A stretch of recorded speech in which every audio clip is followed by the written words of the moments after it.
Wisconsin Badgers volleyball head coach. You're listening to 100.5 ESPN, WTLX, Monona, Madison, a Good Karma Brands radio station. Broadcasting live from the Everlight Solar Studio, this is your Metro Kia of Madison Sports Center.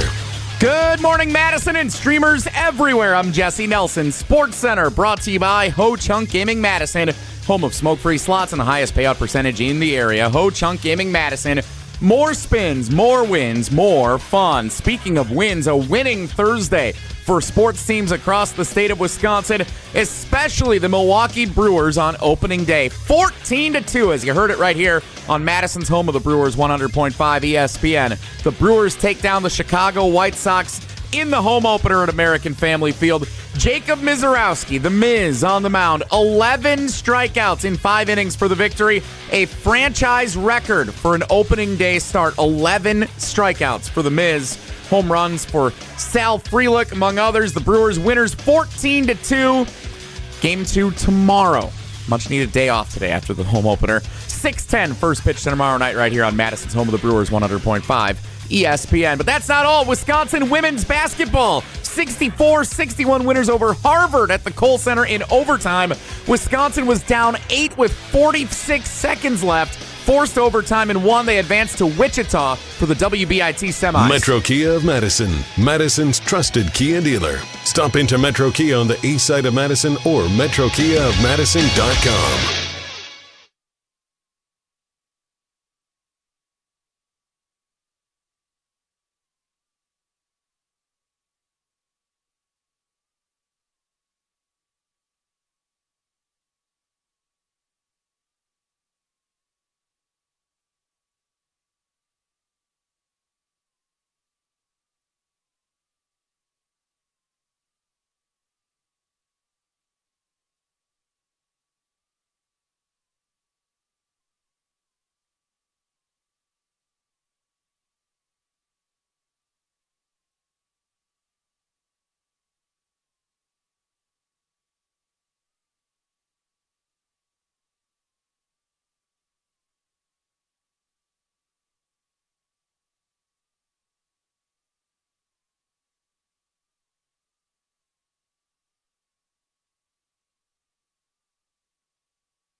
It is the Friday edition.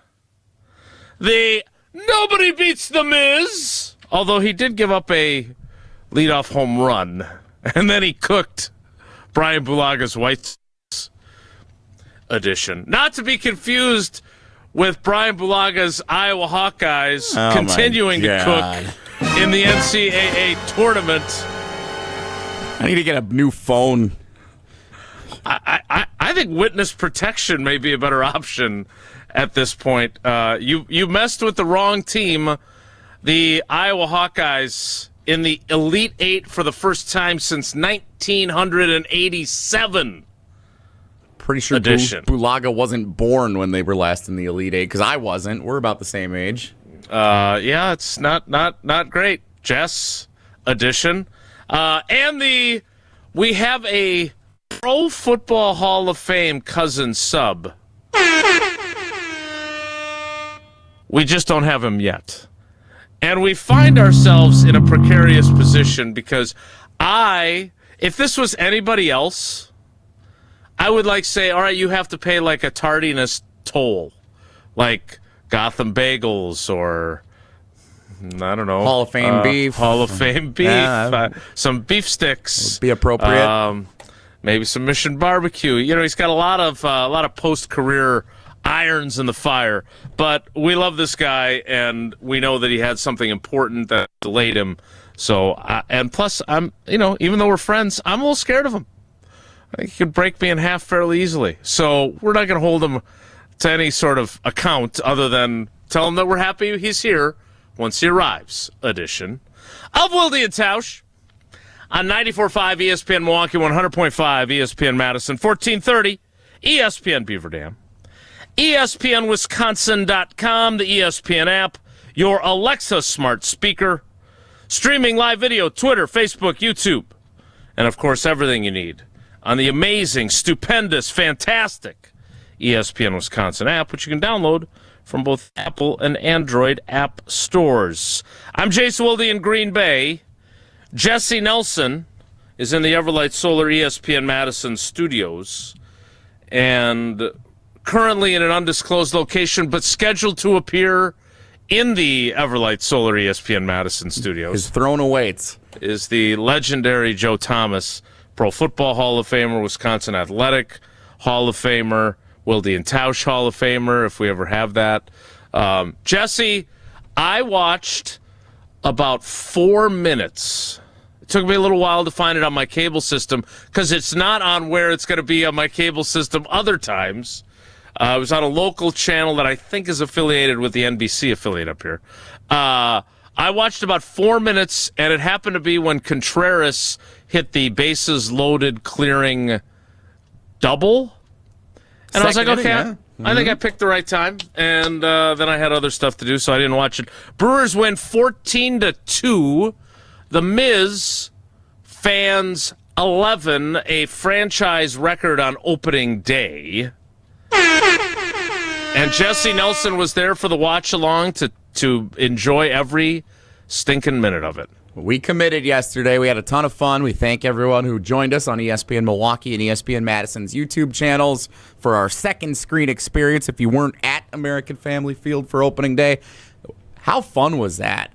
Like, can you draw up a better recipe for opening day? Sure, I guess the Miz wouldn't give up a leadoff home run, and that would be your better recipe. But the shock out of the gates, like, oh, okay, it's 1-0, just like that. We're losing. Happy opening day. And then he proceeds to strike out 11, set a franchise record, shut down the White Sox entirely, have one of the best starts on opening day ever for a Milwaukee Brewers pitcher, received national attention, let everybody know the Brewers are back and for real. I saw Jeff Passan talking about it on SportsCenter last night. The Miz stole the show yesterday on opening day. The offense shows it's back. Yeah, they get 2 home runs. Sal Frelick, naturally, with the first home run of the year for the Brewers. Home run bomber. But besides that, it was back to Murph ball. Manufacturing runs, guys on base and a bases loaded double that scores 3. A little blooper into right field that helps get it started. David Hamilton, remember Bill Schroeder was telling us about him yesterday. He did. Tom was telling us about him. What a game. Just drawing walks, doing all the small things right. Nice play in the field. Right back to where the peak excitement was during the burger stretches of the late summer of 2025. We are back and ready to go for Brewers baseball in 26, and once we find them on cable, we are ready to go. So Paula had left NBC on when I finished the show yesterday, and they had baseball too. I did not watch Paul, as Tausch calls him, Skenes. He had a tough go of it, it would appear. Oh, yeah. Now, in his opener. They took him out in the first inning. He didn't get through the first.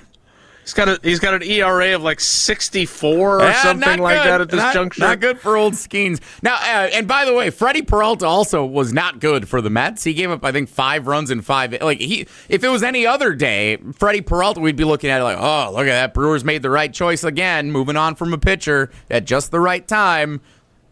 Or some of us, like last year, I don't know, anyone around here recognize that Freddie Peralta's not great on a big stage? Listen to you. Trying to atone for your Pat Murphy take that you want us to never think about again. Freddie Peralta struggled, but still got a win for the Mets. But it was kind of funny seeing Freddie Peralta leading to Tobias Myers on the Mets rotation. I was like, oh, indeed, that's familiar. Yeah.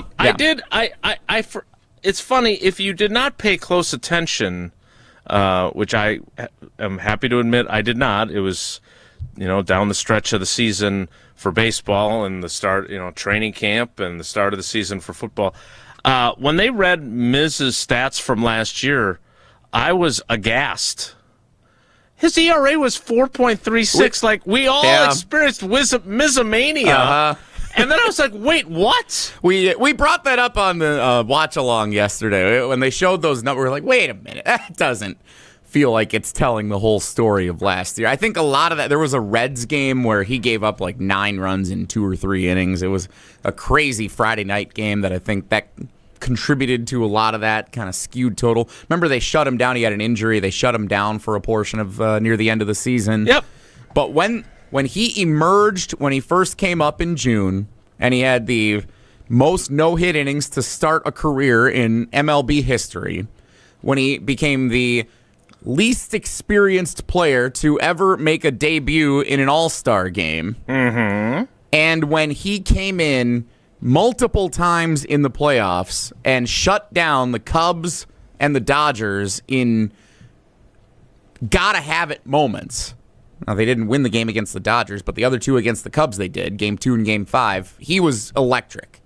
He is what real aces are made of. Jeff Passan was on this show last year, about a month into his time at the major league level, and said this guy is the real deal. And yesterday I heard Jeff Passan on SportsCenter say this is the kind of guy that can go up against Skeens and the other star pitchers around baseball as a young arm who could be an ace for a team for the next 10 to 15 years. That gives me goosebumps hearing a national writer with that kind of insight talk that highly about the ace pitcher for the Milwaukee Brewers. They didn't say that about Brandon Woodruff, as good as he has been in his career in Milwaukee. They didn't say that about Freddie Peralta. They're saying that about the Miz.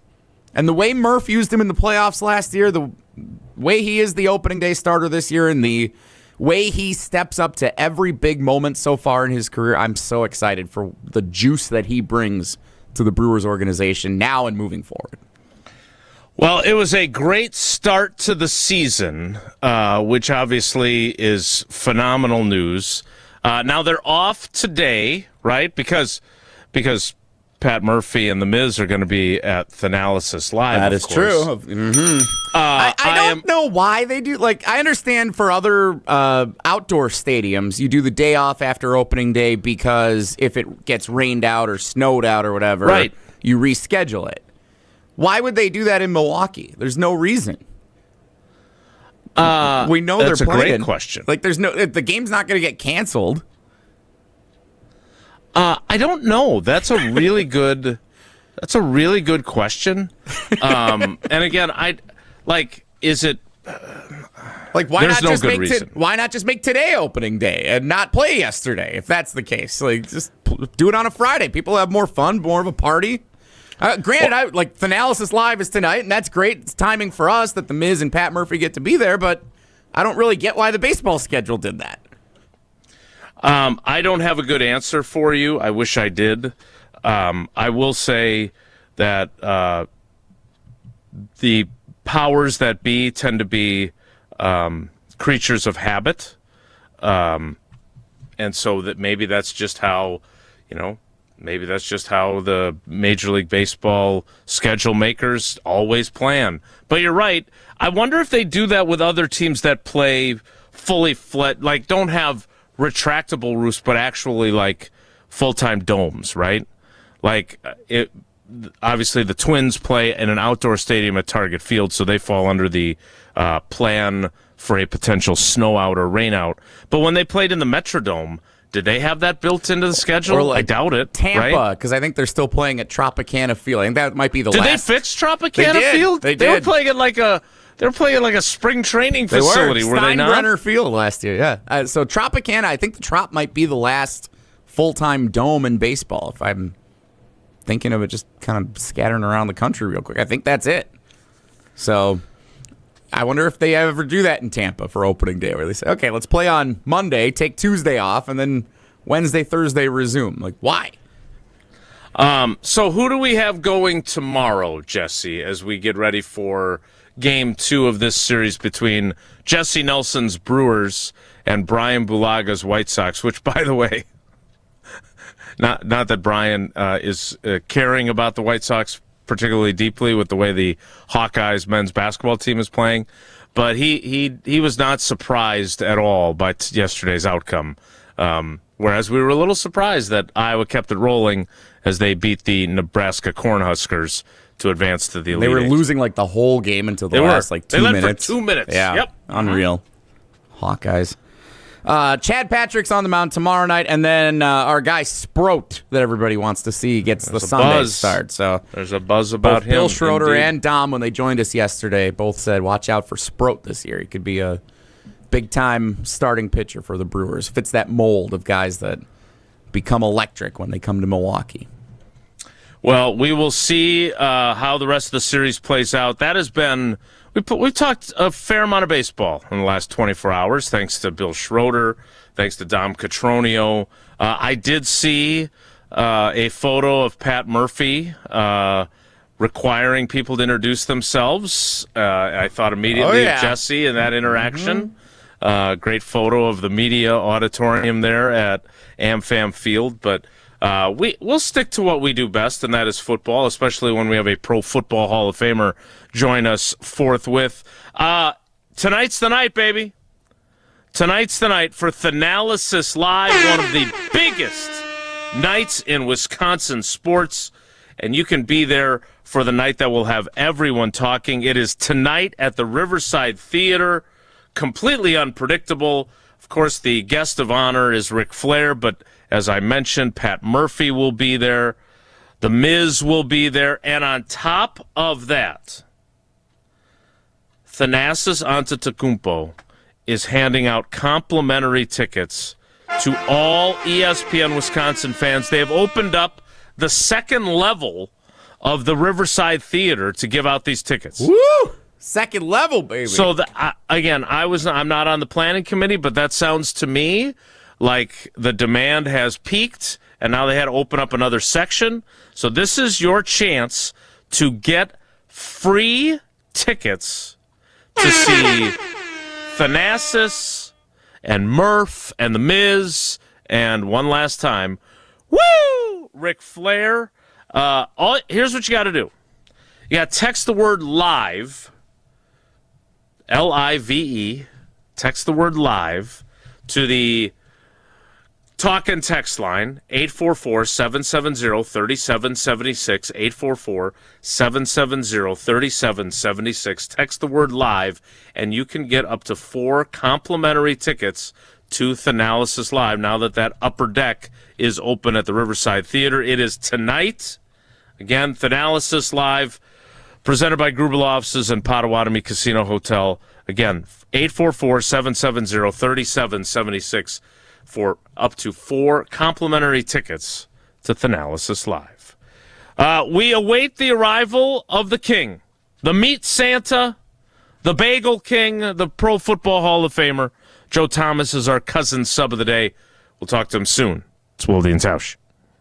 This is Wilde and Tausch, presented by Pella Windows and Doors of Wisconsin. Call Gina Della from Pella today, 855-PELLA-WI, and online at PellaWI.com/radio.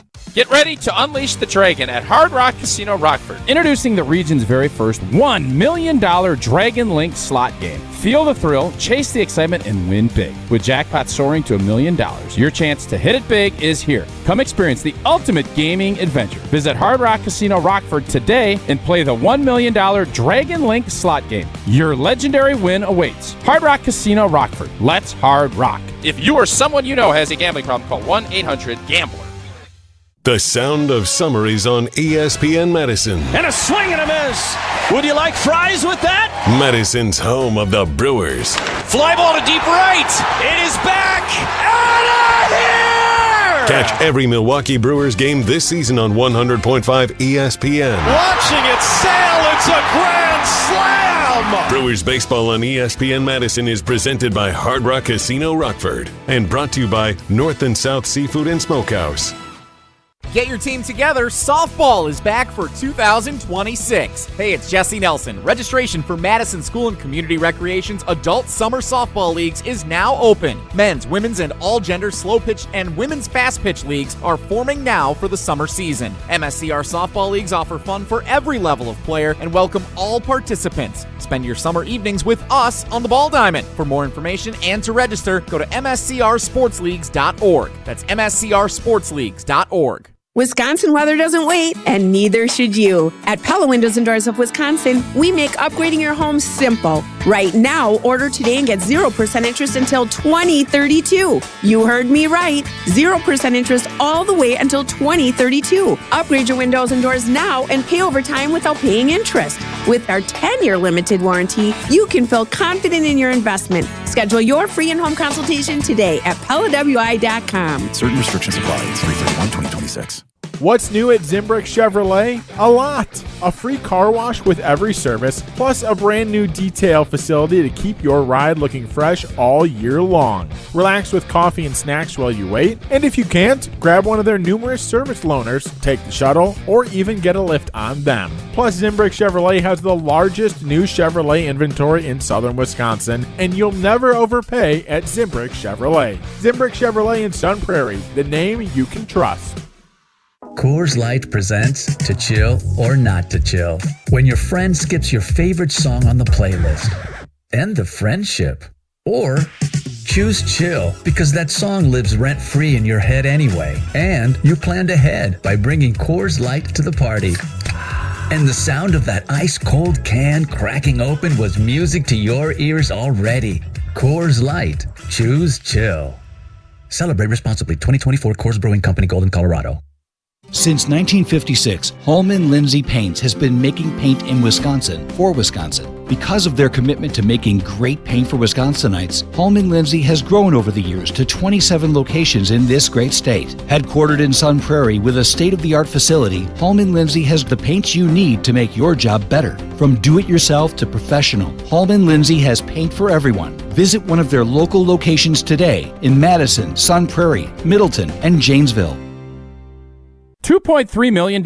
A recent Schwab survey of Americans says that it takes $2.3 million to be wealthy. Well, you may have had your financial plan set on a bigger or a more humble number. But if you're looking for added insights on how to get there or how to avoid some tax pitfalls on the way, Annex Wealth Management is ready to listen. Mark Tauscher here, and whether your situation is complex or simple, the Annex Wealth Management team can give you wealth expertise and guidance on reaching your goals. Annex Wealth Management. Know the difference. Wisconsin legend, Badgers superfan. Frank Kaminsky joins Kyle, Brust, and Nortman on the Yingling Legends Hotline on Friday at 3:15. Tune in on 100.5 ESPN, the ESPN Wisconsin app, and ESPN Madison on YouTube. Yingling, the oldest brewery in America.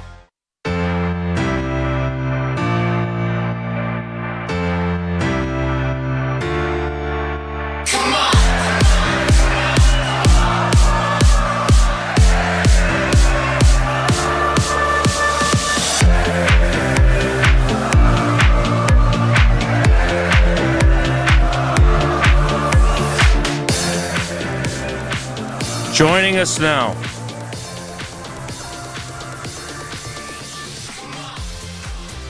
he played an NFL record 10,363 consecutive snaps. And then he missed the first 16 minutes of the show. Wow. He is a Pro Football Hall of Famer. He is a Wisconsin Athletic Hall of Famer. He is a Wilde and Tausch Hall of Famer if we had them. He is a savvy businessman. I'm eager to see if he has the long gray beard that I saw him in most recently in a photo. Oh, it looks like it's been trimmed up a bit. And more importantly, he is our cousin sub of the day. Cousin subs, we believe in better. It is Joe Thomas on Wilde and Tausch. Good morning, Joseph. Good morning, my friend. Thank you for that fabulous introduction, as always. I'm feeling a bit uncomfortable this morning. Not only did the wife make me shave the giant gray beard, which I was becoming accustomed to, and it was nearly of wizard beard length, but unfortunately, the wife is still the boss with 51% of the vote. Team Annie, by the way. Well, thank you. I appreciate that. Hey, I'm leaning into the farmer. We went through the cold winter in Wisconsin. You got to keep the baby face warm. But either way, I'm uncomfortable today because this is the first time you guys have allowed me to sit in the king's throne over here in Tauscher's seat, which I don't know if it feels okay yet. I don't know if I've earned this, and I'm not sure I'm ready to let Tauscher know that he's been fully replaced by the cousin sub of the day, because I took not only his role on the show, but his throne. I'm curious. No, I'm not going to ask about the grooves and the seats as they compare to yours. Yesterday we had Bill Schroeder say, I completely disagree with Tausch. Today Joe's taking his seat. We've turned a corner here. Yeah, it's a rough day for him. Hey, man, when you don't show up to work, like Katie bar the door, the arrows are going to be flying at your ego. They're going to be flying at your integrity, and you should expect nothing less. So I feel like it's been a long time since I've talked to you because it seems to me that Tausch, and this is not to impugn anyone's integrity. Here we go. I love it. Whatever. Before we impugn his integrity. Indeed, but it feels like if I'm off, which does not happen very often, had a little bit of a run there where the girls had Friday gymnastics meets, but I take this responsibility seriously. But it feels like when I'm off, Jesse, correct me if I'm wrong, but like one of Tausch's first calls is to Joe to join the show because I'm gone. We've done that a couple of times. The players only special, tackle talk full show style with Tausch and Joe here in studio. That's Are we advocating that Willie doesn't like me as that's a definitely not potential true. sub for him? Last I saw, I think he sent a list over, and I don't even know if you were on it. Wow, I remember looking at that. Too much information. I don't really want to hear about how little he likes me, actually, because I'm here today and he's stuck with me. All right. That is fundamentally untrue. Although I do need to get these Joe Thomas hockey player bobbleheads sent out to you because I know no one in your family has them, and I keep coming across them at local thrift stores. But I will say this. The first thought I had, great deals on hangers. I'm never going to live that down. I do have some more that I'll be listing on Facebook Marketplace soon. This is why you weren't on the list. Yeah, have you ever heard of Whatnot, by the way? I think if you were like the hanger guru, the king of Whatnot selling hangers, you would be able to quit this job, and then you would never have to see me again. You could live in obscurity in your mom's basement as a billionaire hanger magnate. I do have a few other items up for sale on Facebook Marketplace. If you're interested, I'll send you the links. But I love it. Look, the fact of the matter is, and we'll get into. We got a bunch of football to get to, but I do. And look, we've talked about this before, but not everyone listened today, as I like to remind old boy. When I look at you. And I know you got a lot of things going on with the Cleveland Browns. You're obviously heavily involved with the UW. You and Annie and the kids are always on the go. You went and coached football in Germany for a year. You've got Gotham Bagels. You've got Hall of Fame beef. You've got your connection to Mission Barbecue. You got all these things going on. You join us from time to time. I'm curious, you did the NFL Network for a while. You have made your transition look so easy. And as I watched what was unfolding with the NFLPA, one of the things that continues to irritate me, because I'm a players guy, not a team guy, is that the NFLPA seemingly constantly screws up negotiations. The NFL wants 18 games. Let's start with making sure that every player that reaches, at least players that reach a vested level, gets lifetime health care. Like, I think they screw the pooch on this all the time. And I was thinking about how you've made it look easy, even though you've talked about how it wasn't. What about all the guys that don't? It's not as easy, and they do struggle. And so for you, having had the post-football success that you've had, what would you like to see happen differently so guys that maybe haven't made it look as easy have a little more help post-career? Because we all love them on Sundays, man, right? I make my paycheck writing about them and talking about them, and then once they're gone, they're gone. And I just don't feel like, from my perspective, I've seen the NFLPA and the league itself do a real great job of thinking about those guys.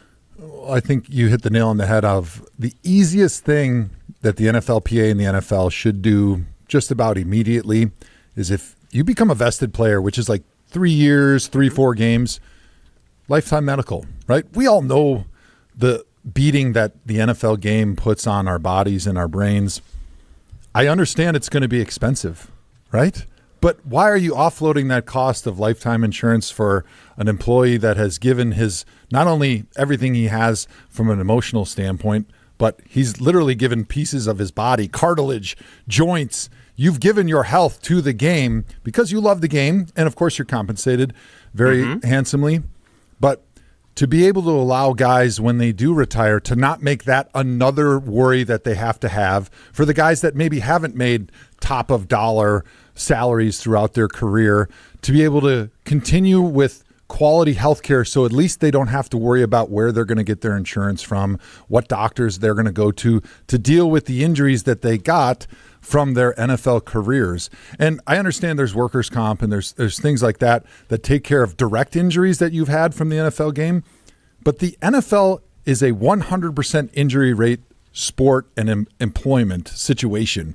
So everybody that walks out, maybe you didn't have a serious injury that's covered directly by workers' comp, but you've lost cartilage, you've had wear and tear and damage that you're going to pay for later on in your life. And if you don't have medical coverage, you're going to be spending a lot of money and a lot of worry and a lot of mental anguish trying to deal with that, while a lot of players are trying to get themselves on their feet and find what their next purpose, what their next thing in life is going to be that's going to take them from 30 years old maybe until hopefully they're in their 80s or beyond.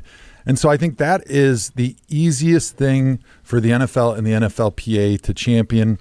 And like I said, it's not cheap, and that's why the NFL always pushes back. I was in those negotiations around 2010 or so when that CBA went 2 or 3 CBAs ago, and that was one of the things that the players brought up. That was one of the things that we talked about.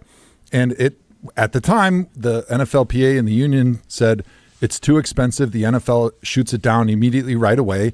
And one of the flaws is in the system, in the NFL Players Association and the union, it's a lot of the players that make a lot of money that don't have a lot of the worries about health insurance and what's next after they retire. And so a lot of times the issues that are important for the most number of players, specifically healthcare, when you're done and retired, are things that are not pushed for the way they should because it benefits so many of the players that need it the most and that are the guys that struggle the most when they are done with their playing career.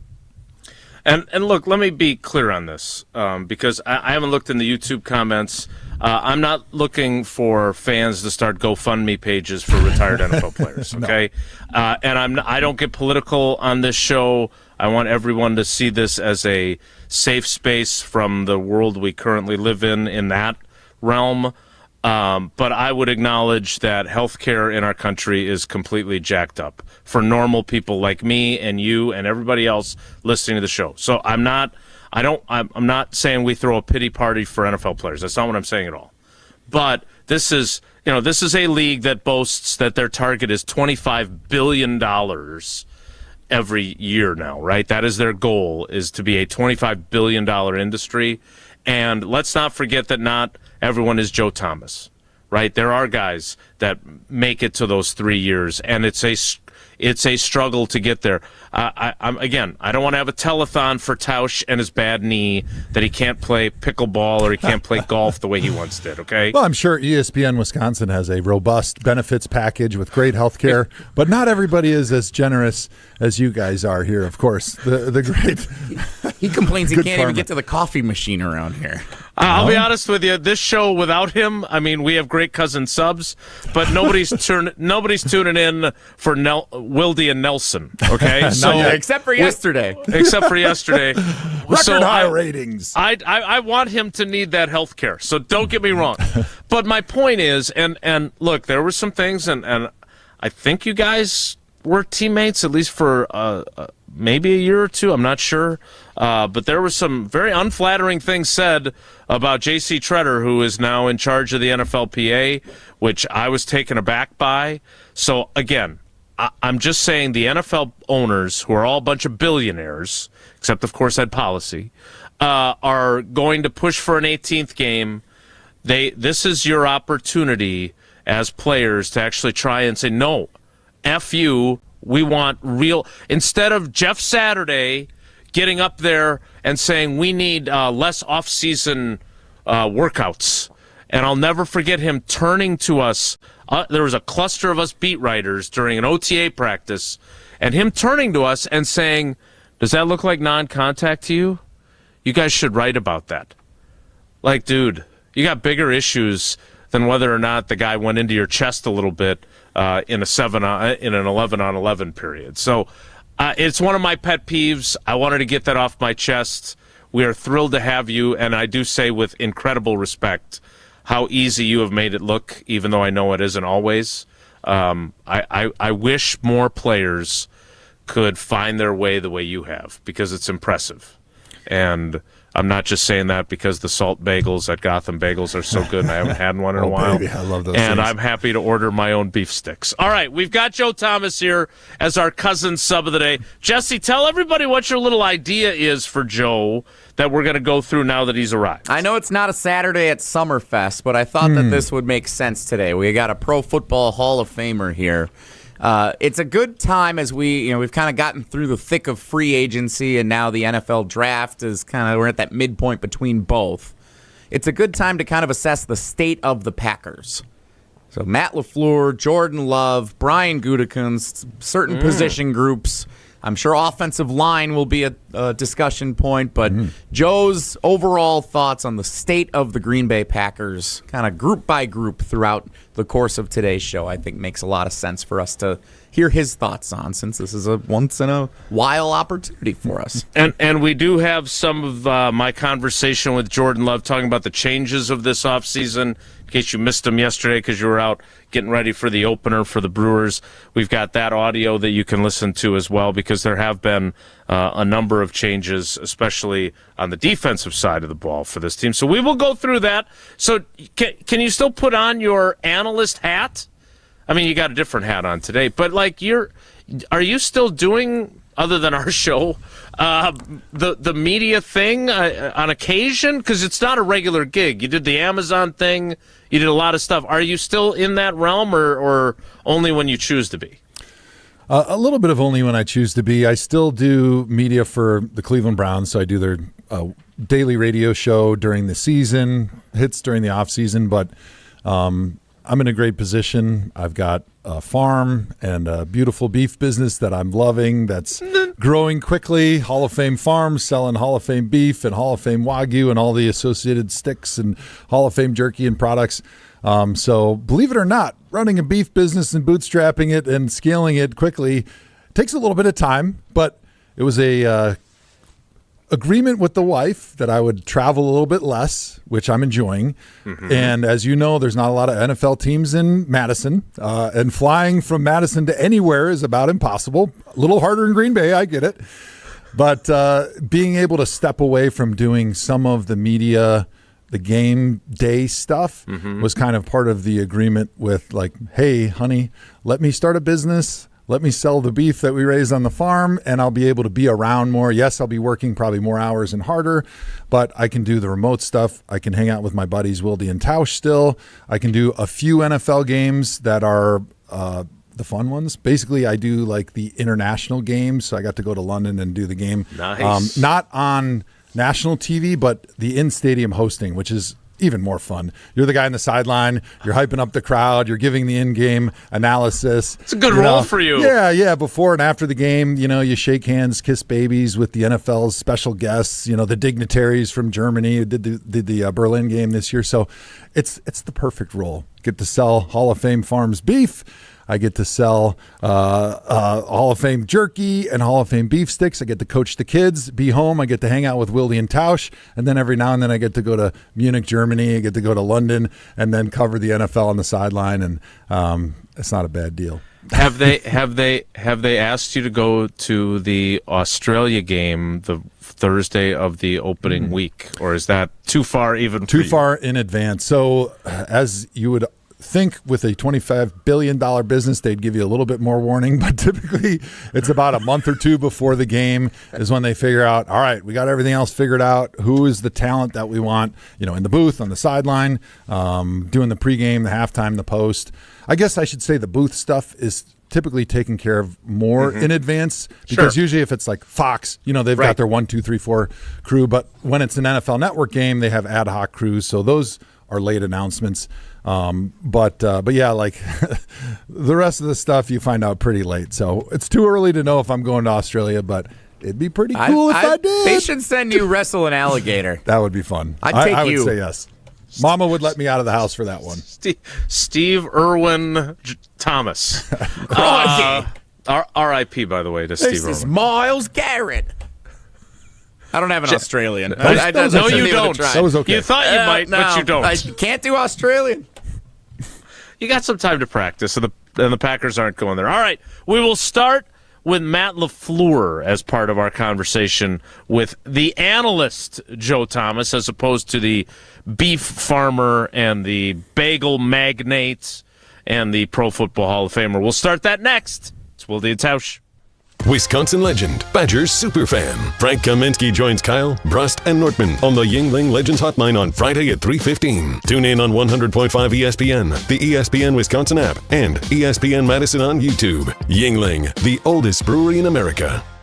Chevy trucks have you covered when the road takes you from smooth sailing to Chevy Colorado will eat up some of the toughest terrains with 5 available drive modes. And Silverado and Silverado HD have the muscle to take you out for some serious with multiple engine options and impressive towing. While Silverado EV is the perfect combo of performance and capability. Nice. Making it a snap to hitch up this electric truck and hit the road. Wherever the road leads, Chevy trucks are right there with you. See your Badgerland Chevy dealer today. Hey, it's John Hayes, owner of Goodman's Jewelers. Come in and discover the high standards, classic traditions, honesty, integrity, and elegance when you walk through our doors. For over 90 years, customers have returned again and again to our warm boutique setting. Trust me, because I've been there for over 40 of them. Whether it's time to come back or your first time in, stop by Goodman's Jewelers at 220 State Street today. Goodman's Jewelers, the diamond store of Madison since 1933. The best is at Goodman's. Brew Crew Tuesdays are back on March 31st. Churio sends it deep to left, and there she goes! Catch the Brewers on local TV as they battle the Tampa Bay Rays. And Yelich launches one deep right center field. Forget about it. Oh my goodness, third deck. This edition of Brew Crew Tuesdays is presented by Delta Dental of Wisconsin. Tune in March 31st at 6:40 on Fox 6 in Milwaukee or check your local listings to watch the game. Want to move better, play faster, and compete at a higher level? Train where Wisconsin's top athletes go. Total Athlete Performance. From middle school phenoms to the pros, TAP is Madison's #1 destination for speed, power, and athleticism. Their proven systems, expert coaches, and cutting-edge equipment help you dominate your sport. Can't make it in? Train anywhere with the TAP mobile app. Spots are filling fast, so don't wait. Visit tapwisconsin.com to schedule your free athletic assessment today. Mark Tauscher here for Pizza Hut. Well, it's bracket season, and Pizza Hut's got the watch parties covered. And right now, get a large 3-topping pizza for just $10. Try it on Pizza Hut's new hand-tossed crust. Crispy and golden outside, soft and fluffy inside, and finished with garlic parm seasoning. Order today at pizzahut.com or on the Pizza Hut app. A large 3-topping pizza for just $10 on Pizza Hut's new hand-tossed crust. Pizza Hut, feed good times. And remember, no one out-pizzas the Hut. We ask and you answer. Tune in to Jim, Matt, and Molly every weekday 4 to 6 and follow at Jim, Matt, Molly on X to vote in daily poll questions presented by Siding Unlimited, your local window installation pros. What's on Tap brought to you by Miller Lite, the original light beer. Rooting for the Brew Crew because we're from Milwaukee too. Tastes like Miller time. Every regular season Friday home game at American Family Field, ticketed fans 21 and over who sit in the Miller Lite beer pit in the left field loge bleachers will receive a free Brewers cap courtesy of Miller Lite. Milwaukee Brewers baseball and Miller Lite.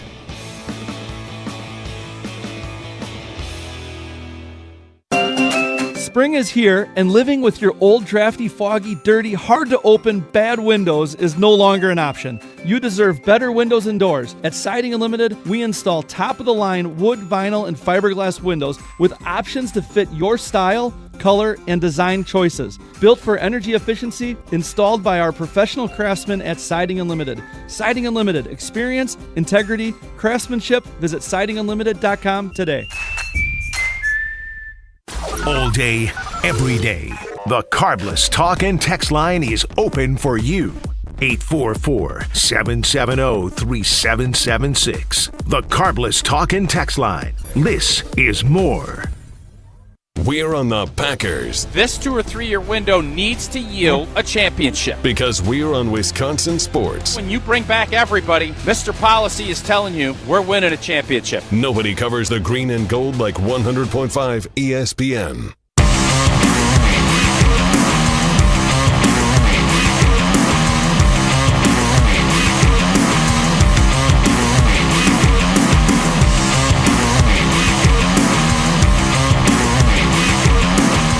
All right, Jesse, this is your idea. And again, I don't want to give further credence to this idea that I don't love Joe Thomas, because he knows I do. Nevertheless, I'm going to turn the show over to you, because you are the arbiter of these topics, because it was your idea. And then when it sucks, we can blame you. That's really what this is about. Is what was the old show? I forgot what it was, but they would always say, like, never take credit for the ideas, because if it falls through, then it's not your fault. All right, State of the Packers with Joe Thomas, the theme of today's show, reviewing kind of the big picture view of where things stand for the Green Bay Packers in the transition time of the offseason here, coming out of the 2025 season with a disappointing finish into the 2026 season, hopefully with Super Bowl aspirations. And it has to start with Matt LaFleur, who the last time Joe joined us on this show was when Evan and Michelle Smallman were in town, and we were getting ready for Wisconsin and Illinois at Camp Randall Stadium. The Packers were in the midst of a big winning streak in late November, fresh off that win over the Detroit Lions on Thanksgiving. All things were rolling well. They looked like they were in a good position to grab the 1 seed in the NFC. And then, of course, we know how the season ended. Matt LaFleur judged pretty significantly by many fans of the Green Bay Packers. He's back for 2026. Joe Thomas, what do you make as we assess the state of the Packers of head coach Matt LaFleur? Well, he was re-signed, so that was a little bit of drama there after the season about was it going to happen. Obviously, they didn't finish the season the way that anybody would have liked, but I think if you're an unbiased observer and you're not just somebody who's a Matt LaFleur hater, you're going to say that was an obvious move they had to make. You bring him back. You continue to build around the things that he's done so far, which he's done a great job with Jordan Love. He's done a great job with the leadership position. He's gave this franchise continued calm. There's not a lot of drama from the outside. He does a great job with developing a scheme and an offense that allows them to win every single game. I think he's done a good job managing the coaching staff. I think he's hired and directed his assistants very well. He's made changes when he needs to, hard decisions when he has to. And I think he's really grown into this role of being a great coach, a great leader, and a great offensive mind, which was a little bit of a question mark. When you hire an unknown guy, you hire a young coach, and you're trying to pair him with an old legend. When Aaron Rodgers was here, you didn't really know how that was going to work. Aaron leaves. How is he going to do when he has to now coach and mold a young player from scratch? Because that's really the job of an NFL head coach. You need to be able to mold your quarterback into your image, to do the things that you envision, to be your brain on the field, to be able to execute your larger game plan from an offensive standpoint, and then to be able to help build a great defense that complements what your quarterback and what your offense does. With that being said, there's a lot of fans that are probably asking themselves a little bit, hey, there's a lot of meat left on the bone, and even though LaFleur has one of the best records for coaches during his span as a head coach, where's the Super Bowls? Where's the long and deep runs throughout the playoffs? Is he reaching expectations that we have when we look at this roster, which we think is pretty well constructed with a lot of talent at a lot of really important positions? And as we go into the season, I think that the Packers are definitely looking at this as an opportunity to potentially be a Super Bowl season for them. And I look at it's going to come down to 3 guys. And I think most Packers fans probably know who those 3 guys are. One of them, Matt LaFleur, like we're talking about. The other guy is the guy that's tied at the hip with him, and that's Jordan Love. And Jordan Love has proven that he is ready to take that next step to be one of the top 5 quarterbacks in the NFL. But it's about Matt LaFleur now entrusting him with the full playbook and the full menu of options when he goes on that field not just on third down, but on first and second down as well. Because so far there's been some training wheels that Matt LaFleur has kept on Jordan Love throughout his career because he trusts him.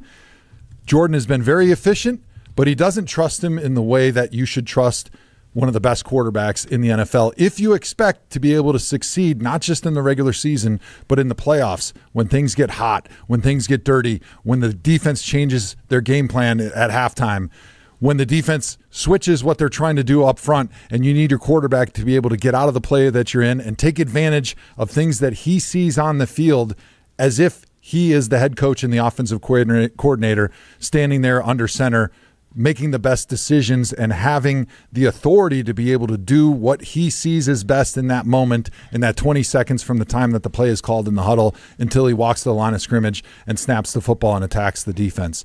So to me, it's all about what do we see from Matt LaFleur and the trust that he has to unleash and unlock Jordan Love's capabilities to push him and take a little risk in giving him full authority on first, second, and third down to be one of the best quarterbacks in the NFL.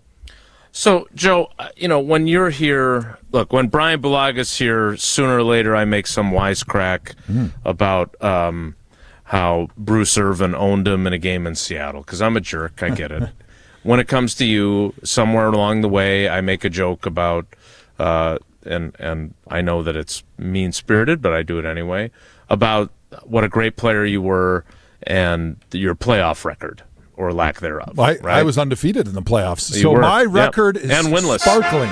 Yeah. Well, we didn't have to say the second part. But in all seriousness, for someone who did not get to play in the postseason, I think you have you potentially have a slightly different perspective, because there is a growing number. I still think it's probably a third of the fan base, based on our unscientific polling, that really are frustrated, angry, disappointed. John Anderson, who is our cousin Sub, the Sports Center legend, earlier in the week, he is no fan of Matt LaFleur. I think there's a lot of frustration that here we are going into year 8, and there were some NFC Championship game appearances early in his tenure when he had Aaron Rodgers, but there's been 3 7 seeds since Jordan Love took over, and there hasn't been a Super Bowl on his watch or on Goody's watch. So I guess for you, because you have a different perspective because of the way your career played out, are we asking too much? Are we not understanding how hard it is to actually just be a playoff team, much less a Super Bowl team? Like, how do you view that hole in his resume when you look at your own experience, is my question. Well, I think it's the privilege of expectations. We never had that in Cleveland, right? Right. If we would have made the playoffs, they would have been like, crown him, give him a lifetime contract. That coach is the best we've ever had. You don't have that. There's been a lot of success in Green Bay throughout the years. Matt LaFleur has had a lot of success when you compare it to a lot of the other teams in the NFL that are looking at the Packers and saying, hey, we wish we had a quarterback and a coach with a record like that, with the success that they've had. But when you've had success like that, it's human nature, and it's especially the nature of a fan base. When you've won here, the next year, you always want to be a little bit better. And when you don't get that, you're left longing and wishing and hoping and wondering, if we had somebody else, would he be able to get a little bit more out of this roster? And I think it's a fair criticism, because in the end, there's only one owner and there's only one team that walks home off the bus after their very final game of the season with a smile on their face, winning the Super Bowl. And everybody else is criticizing and wondering if they changed coach, they changed quarterback, they changed scheme, they got a different player here or there, would they have won? And I think that's the beauty of the sport. That's what makes it the most popular sport, the most wealthy group of franchises in all of sports, in all of the world, is because the fans accept nothing less than a championship every single season. And the NFL and the way it is structured allows every team to feel like this could be my year. It's not like that in soccer overseas, right? But the structure that is unique to the NFL, with our hard salary cap, with our reverse draft order, it gives every team the feeling that we can turn it around in 1 year and become a Super Bowl champion the next season. Look what New England did last year. They didn't win the Super Bowl, but they won from one of the worst teams in the NFL. They switched their coach, and then they make the Super Bowl. And so there is belief throughout every NFL franchise that we could and maybe we should win the Super Bowl if we made these changes. And that's why fans, they stick around, like in Cleveland. We've been terrible forever. We've had just a few winning seasons, but there's still enough hope and belief that they can change one or two things, new quarterback, new coach, whatever it looks like, to be able to get themselves back into competition, make the playoffs, win the Super Bowl. That's why they stick around. That's the beauty of the NFL. That's why Matt LaFleur gets the fair criticism to wonder if he's getting the most out of this team or if somebody else could do a better job. We will continue with Joe Thomas in his analyst role. We will talk about Jordan Love, who threw out the first pitch yesterday at the Brewers game, along with Jordan Stolz, the two-time Olympic gold medalist in speed skating. And it was an improvement, but I'm eager for Jesse to evaluate ceremonial first pitch number 2 for the Packers quarterback. Joe will evaluate where he is at in his development as an NFL quarterback. After I tell you about Steinhoffels. They've been with us as a show from the very beginning as we approach our 10-year anniversary. And right now, it's the best time to refresh with the Get Ready for Spring sale at Steinhoffels. Spring is finally here, which means opening the windows, letting in the fresh air, and getting new furniture from Steinhoffels. During that Get Ready for Spring sale, you can save 10% or more store-wide and get great furniture for every room. Sofas, dining sets, bedroom pieces, all of it. And right now they're offering 0% financing. Am I reading this right? For 60 months? That's 5 years. So you can upgrade your place now and spread out the payments over time. I know I used that when we got our sofa and all the other stuff that we got. So great opportunity for you during the Get Ready for Spring sale. Check out Steinhoffels in-store or online at steinhoffels.com and get your house ready for spring. We're ready for more insight from Joe Thomas next. It's Wilde and Tausch. Wilde and Tausch on 100.5 ESPN is brought to you by Everlight Solar. Save money, save the planet. Everlight Solar.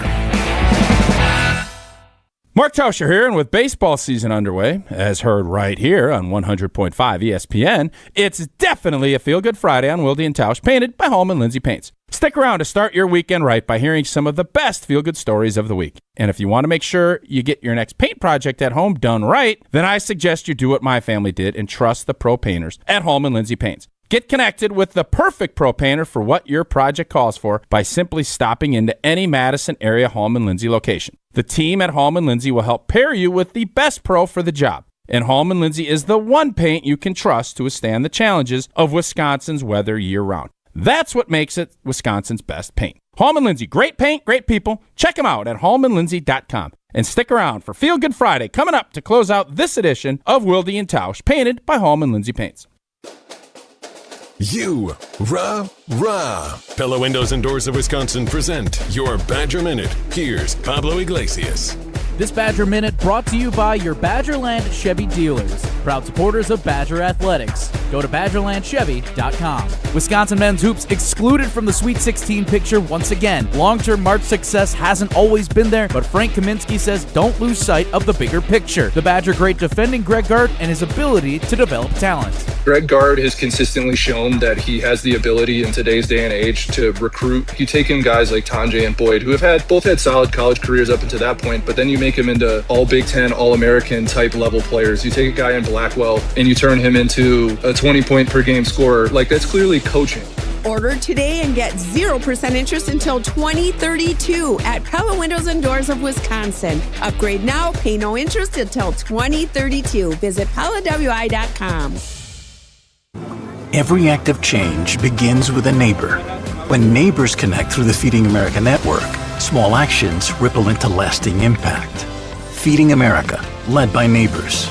Take action to end hunger now at feedingamerica.org. Since 1956, Holman Lindsay Paints has been making paint in Wisconsin for Wisconsin. Because of their commitment to making great paint for Wisconsinites, Hallman Lindsay has grown over the years to 27 locations in this great state. Headquartered in Sun Prairie with a state-of-the-art facility, Hallman Lindsay has the paints you need to make your job better. From do-it-yourself to professional, Hallman Lindsay has paint for everyone. Visit one of their local locations today in Madison, Sun Prairie, Middleton, and Janesville.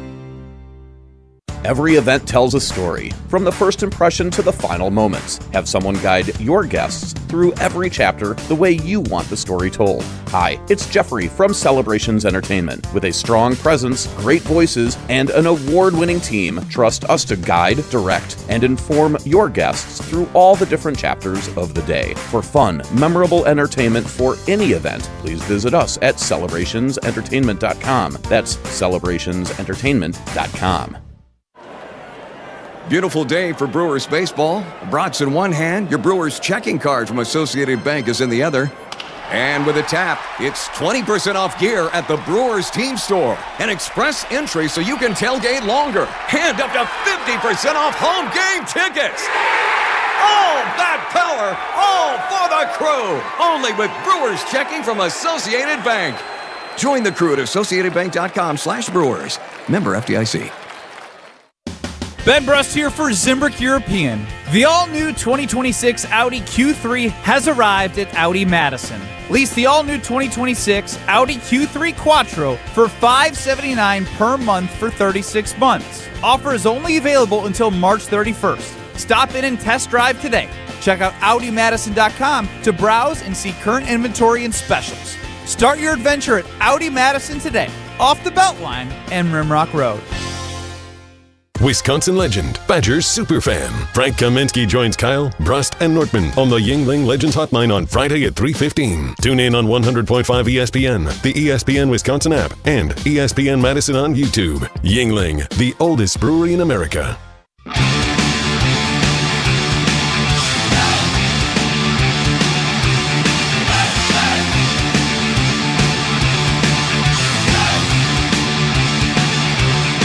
The Jesse Nelson and Joe Thomas show rolls on.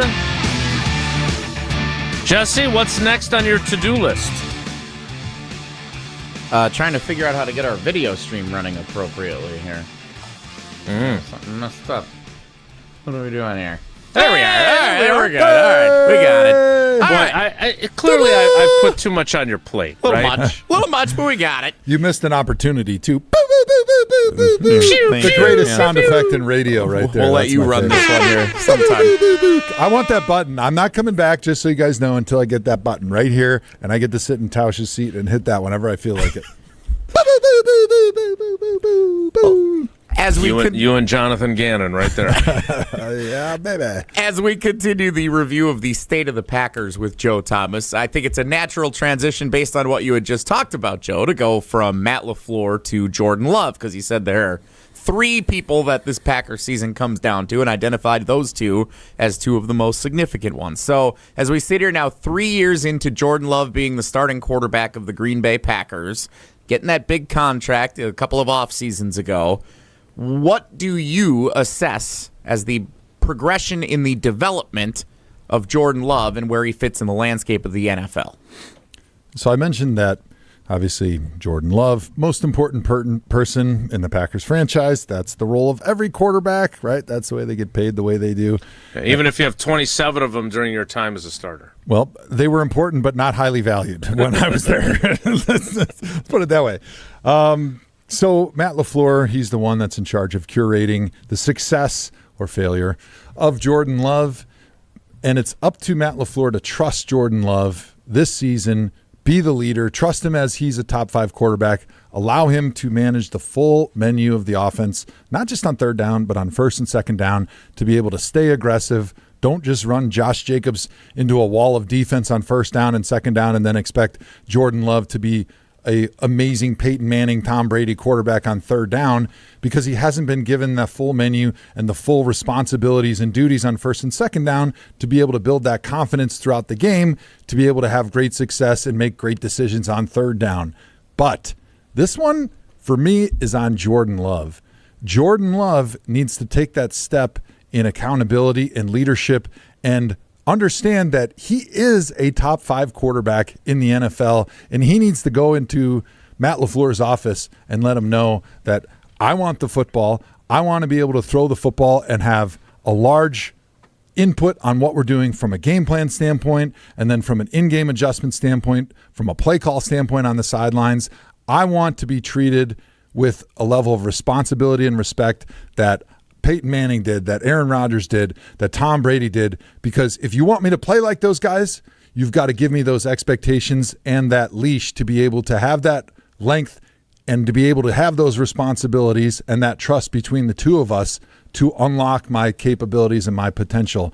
And I think it has to happen from the first quarter, from the first play, all the way through when you really need him in the fourth quarter and it's third down and things are hot and it's 3rd and 7 and it's a got-to-have-it situation and the defense is blitzing. You got to give Jordan Love that trust all the time, but Jordan Love has to be able to demand it with how he carries himself in the locker room, with the media, with the owners, with his coaching staff, and with what he's doing and what he's saying as far as understanding that, hey, I am the alpha dog in this organization, and you need to give me full responsibility to be able to do what I feel like is best for this team in those moments. Joe, how good is he in your estimation? Like, I get frustrated because I'm not willing to crown him. And I will admit that I prematurely did some crowning of him with that run he had in the second half of the 2023 season. But I don't put him in the Favre and Rodgers category.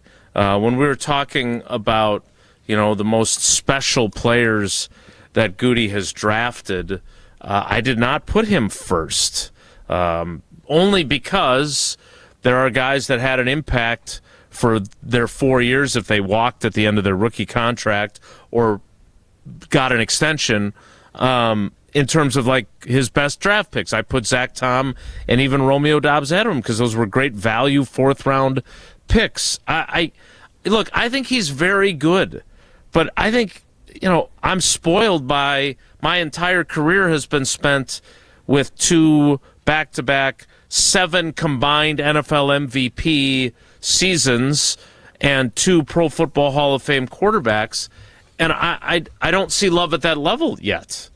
And he missed some time last year. He threw 23 touchdown passes.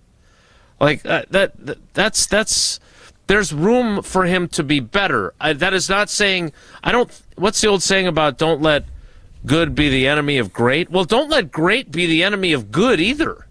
Right? Let's not say, because we won't crown him as great doesn't mean he's good. How do you see him? Do you feel like Matt LaFleur has protected Jordan Love too much with the plays that he's called, with the aggressiveness that he's had, especially when they've had the lead, to the point where Jordan feels like my coach doesn't trust me to have the responsibility to play with the lead and still be aggressive because he's afraid I'm going to make a mistake? Yeah, I don't think there was a game after which Homer said, the coach doesn't trust the quarterback, and he got a lot of attention, most of it negative. I would not go so far as to ever say that. But in that 2023 season, things changed when, he told Jordan Love to let it rip, and again, I'm not taking credit for this. Let me be very clear. Now go ahead and take credit for it. Come on, go ahead. But I said to LaFleur. To LaFleur even. You said it to LaFleur. I did. So you have receipts even. I love it. You said you want Jordan to let it rip. As a play caller, do you need to let it rip to give him that opportunity? And he acknowledged that, and I think he did start to do that. But to your point, no one... obviously Mike Holmgren tried to do that with Favre, hey, no rocket balls, please, as he often said. But, once Favre was established, it was kind of his show. And obviously with Aaron Rodgers, it was definitely his show. He kind of rolled over all of his coaches and teammates and everybody else. Still does. So I don't know where Jordan's at. His personality's not the same as those guys. Exactly. But, yes, I think he merits more and do I think he can elevate his game if he's given more opportunity to do so? I do, but I would like to see it. I think self-reflection for Matt LaFleur and saying, where are my limitations right now? I feel like Matt LaFleur could be better understanding individual emotional intelligence between different quarterbacks, right? You mentioned Aaron Rodgers. Like, you don't have to give him trust and responsibility. He's going to take it because that's his personality, right? He sometimes doesn't respect people because he has a little bit of arrogance to him. So you don't have to empower him to go and take the bull by the horns and say, it's my ball. I'm going to do what I want and what I think is best, because that's how he lives his life. That's the type of person he is. Jordan Love is a different personality, comes from a different generation. And so I think with Matt LaFleur, he has to understand, how do I get the most out of Jordan Love? Because he's not Aaron Rodgers. How do I empower him? Trust is a two-way street, just like communication. If Jordan Love feels like he has the trust from the quarterback and the coach feels like he can trust his quarterback and shows it, you're going to unlock a different Jordan Love, I think, than we've seen thus far. And part of it is falling on Jordan Love to be able to show that leadership, show a little bit of that arrogance, that ego, right? Not only just on the field, but in the locker room with how he treats his players, how he interacts with his coaches, where, hey, I am the big dog. I understand that I am the most important person, and I do have the talent and ability to be a top 5 quarterback. I agree with your point that he's not there from a performance standpoint, but my argument is his talent is right there, and he's shown flashes, but there's still something that's holding him back. There's a governor right now on his game because he hasn't been unlocked, because he's not a natural person from his own standpoint of his personality to be that person that's going to stand in front of that room and say, listen, guys, this is what it's going to be. This is how it's going to happen. This is what you're going to do. This is what I'm going to do. And this is how we're going to go and win that game.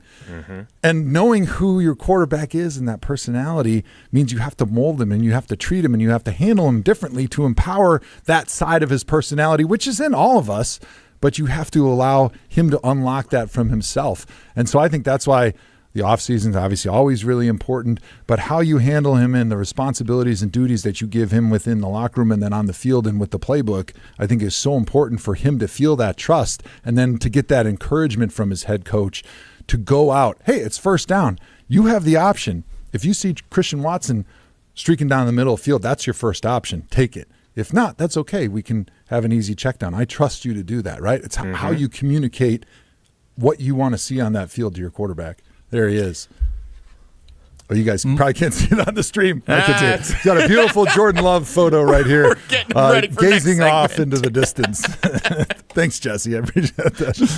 I thought I changed Left the way I looked for a side's just second. for you, right side's for everyone else. Man. Well, there's your tease. We will get to the 10 o'clock hour and whatever Jesse's got conjured up next. It's Wilde and Tausch.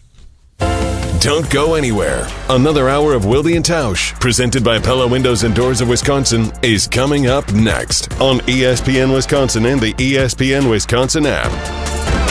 Mark Tosher here. People ask, why did I join UW Credit Union? Well, let's break it down. Convenient local branches, easy to use mobile banking app, rewards checking with early payday, and that beautiful Bucky debit card. Also, they've been serving Wisconsin since 1931, which means they have local expertise that's actually local. So stop by a branch or visit uwcu.org to join today and become a UW Credit Union member like I did. Federally insured by NCUA. Terms and conditions apply.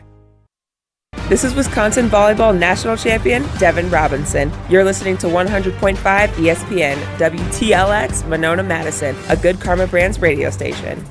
Broadcasting live from the Everlight Solar Studio, this is your Metro Kia of Madison Sports Center. Good morning, Madison and streamers everywhere. I'm Jesse Nelson. Sports Center brought to you by Goodman's Jewelers, the diamond store of Madison for generations. Check them out, 220 State Street and online at goodmansjewelers.com. A winning Thursday around Wisconsin sports, including, of course, for the Milwaukee Brewers in the opener at American Family Field. 14-2, the Brewers take down the Chicago White Sox on opening day in Milwaukee. Jacob Mizorowski stealing the show on a day that the offense put up 14 runs. The Miz on the mound, 11 strikeouts in 5 innings. That is a franchise opening day record. No pitcher has ever thrown that many strikeouts in an opening day start, regardless of experience, for Jacob Mizorowski. 11 strikeouts yesterday. The Brewers and White Sox back at it tomorrow night. They're off today. Tomorrow night, 6:10, first pitch at American Family Field. Chad Patrick slated to get the second start of the year for the Brewers. Listen to it right here on Madison's home of the Brewers, 100.5 ESPN. Wisconsin, also a couple of winners yesterday. Women's basketball in overtime, 64-61 over Harvard. They were down 8 with 46 seconds left, advancing to the WBIT semifinals. Metro Kia of Madison, Madison's trusted Kia dealer. Stop into Metro Kia on the east side of Madison or metrokiaofmadison.com.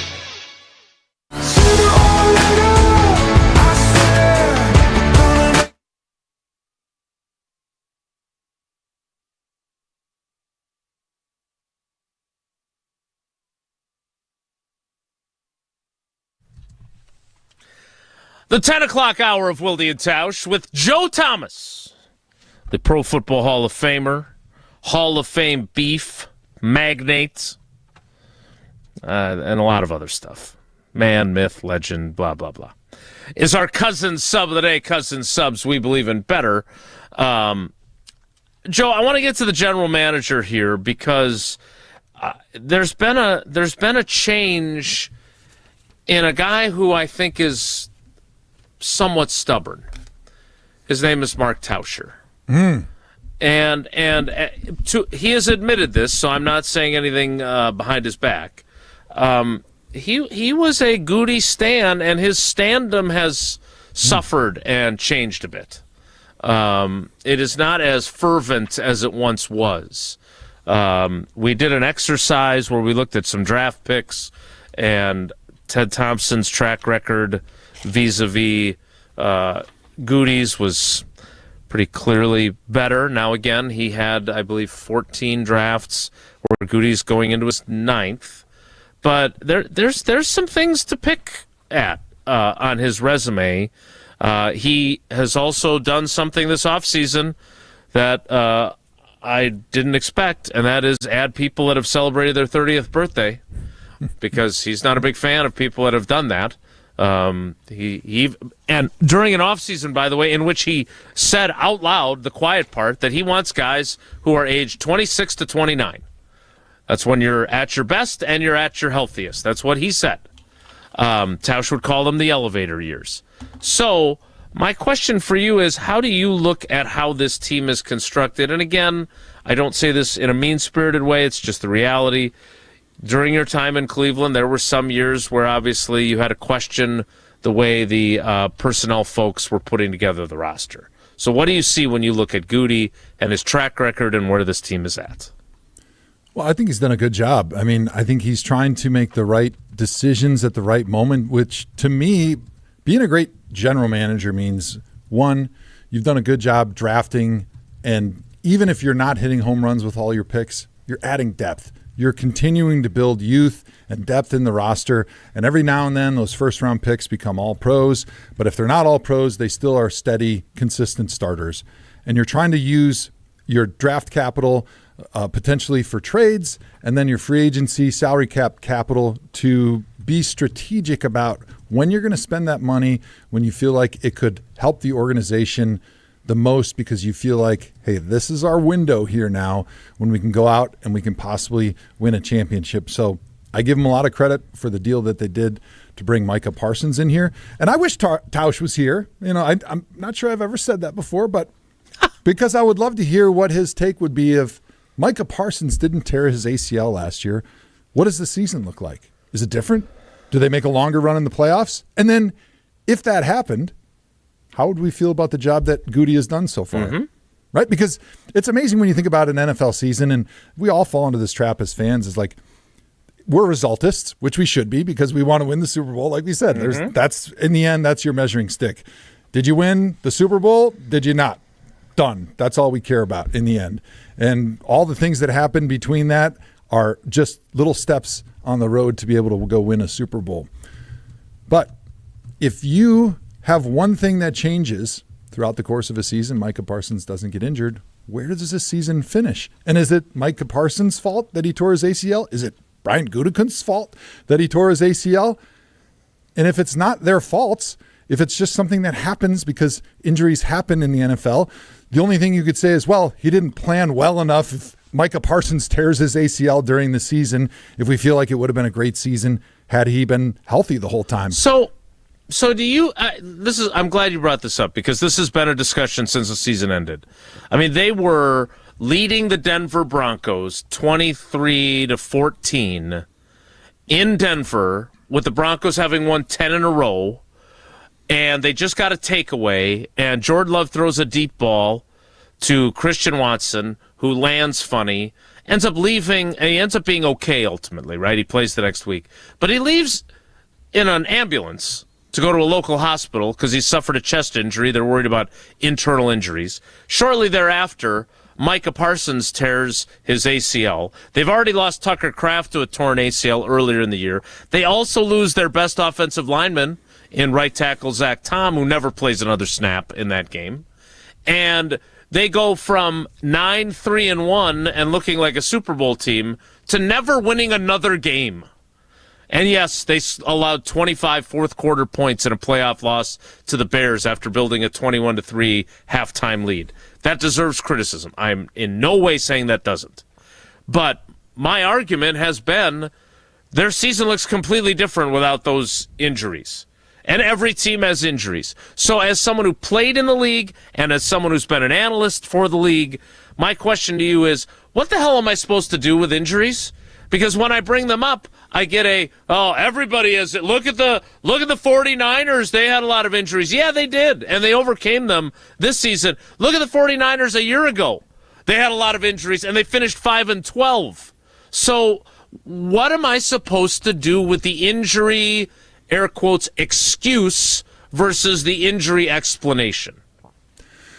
I think sometimes as a radio host, as a fan, it's not fun to be rational. It's not fun to look at things how they actually are and accept the reality of the situation that is so obvious. But we always want to figure out why. We want to be more controversial. We want to poke fingers in the things that we think are going to get a rise out of people because we're emotional. That's what makes us fans. That's what makes us love this game. It gives us feels inside that we don't get in our daily life that might be boring and routine and mundane and rote. But sports gives us that excitement, that emotion that we don't get. And so it's kind of boring to think like, you're exactly right, Wilde. Like they had injuries to their most important positions on the field outside of quarterback that derailed the season. And if we're truly taking an unbiased look at the job that the general manager, the head coach, and this team as a whole did during the season, did they make some mistakes? Of course. There's no perfect games. There's no perfect teams. There's no perfect seasons. You can always get better, and that's what you're always striving to do as a player and a coach. You're trying to get a little bit better. That's why you watch film every single Monday, because no matter what you do, you're trying to get better because everyone else is getting better. The old saying in the NFL is you're either getting better or you're getting worse. Mm-hmm. So I get that perspective. But at the same time, if you're making a large decision on, well, if you're in charge of the coach, like, hey, did he do a good enough job? Do we want to keep him around or do we want to find somebody else? I think you have to take a more rational, measured look at things and say, hey, injuries, yes, they are a part of the game. But they are a big part of the game, and they're out of the control largely of the person that is held responsible for those injuries when they do happen, which is the head coach. And to your point, if the season ended before those injuries happened and they were, 9-3-1, would you say, like, I don't know how the season's going to end from here, but it was over. COVID part 2 just happened. The season's over. What do you think about the job that the coach has done thus far? What do you think about the job that the quarterback and the general manager and the season that this team had? I think everyone would probably have a much different perspective than they do right now because it's a different team when you have the second best defensive player in the NFL on the field, who you paid a lot of money and you traded a lot of draft capital to be able to bring him here because you knew he was the difference maker. And in a game that comes down to usually 3 plays, when we would evaluate the plays that won or lost the game in the end on Monday mornings, it usually came down to 3 plays, even if you lost by more than 1 score. Because it's those 3 plays that allow you to continue to drive, to get into field goal range, to kick a field goal. It's the turnover that happens in a game that flips the field and puts you immediately into scoring position, that takes it from offense about to go into score to maybe giving your offense now a chance to go score a touchdown. And so really, it is a game of inches. It's a game of a couple plays here and there. And so the monumental injuries that the Packers had at that point in the season, if you're being honest with yourself, have to be taken into account about the job that the coach, that the quarterback, that the GM, that the team as a whole has done. And I think that's part of the reason why there were no changes when Ed Policy evaluated whether to change the coach, change the GM, etc. All right, there are changes on the offensive line, and I may have an ulterior motive because I am going to bring back the short arm discussion because the left tackle will be Jordan Morgan, and if you remember when the Packers drafted him, that was a discussion with another guy who allegedly did not have ideal arm length. He seems to have done okay for himself. So we'll get into the offensive line coming up. Again, I want to remind you about Tanalysis Live. They've opened up the second deck of the Riverside Theater tonight. Again, not only is Tanalysis going to be there, not only is Ric Flair going to be there, but now Jacob Mizorowski and Pat Murphy. Jesse, you're not going to talk things over with Murph, right? Unfortunately, I will not be there, but I'll introduce myself to Murph next press conference I Indeed, go to. you will. But everyone else can have him tonight. Well, and you, if Jesse's not going to be there, you can be there, and you can be there with some free tickets because Thanasis is handing out complimentary tickets to all ESPN Wisconsin fans for that second level. Here's all you got to do. Just text the word live, L-I-V-E, to the Carbless Talk and text line, 844-770-3776, 844-770-3776, and you can get up to 4 complimentary tickets to Thanalysis Live now that we've opened up the second level at the Riverside Theater. Again, text live to 844-770-3776. It's Wilde and Tausch. Stick around. This is Wilde and Tausch, presented by Pella Windows and Doors of Wisconsin. Call Gina Della from Pella today, 855-PELLA-WI, and online at PellaWI.com/radio.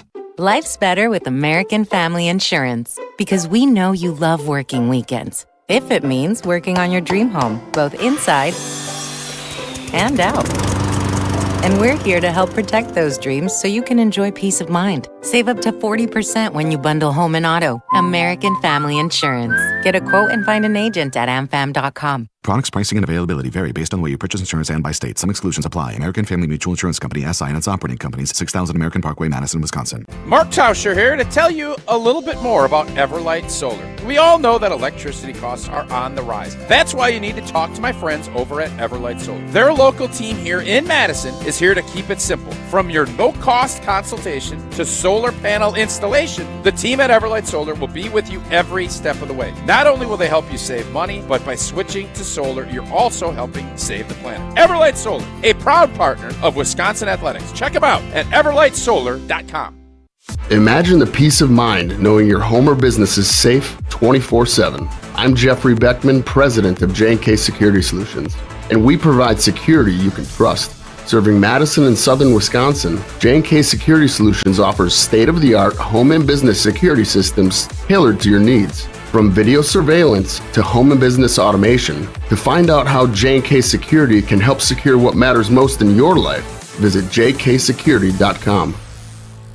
My fiance wanted to incorporate me in the process of picking out my engagement ring. And we went to Chalmers, and that was the first place that we went to look for rings. The staff educated us right away, and we felt very comfortable, and I learned a lot about diamonds. Chalmers did a great job explaining the process to us, the type of grade of the diamond.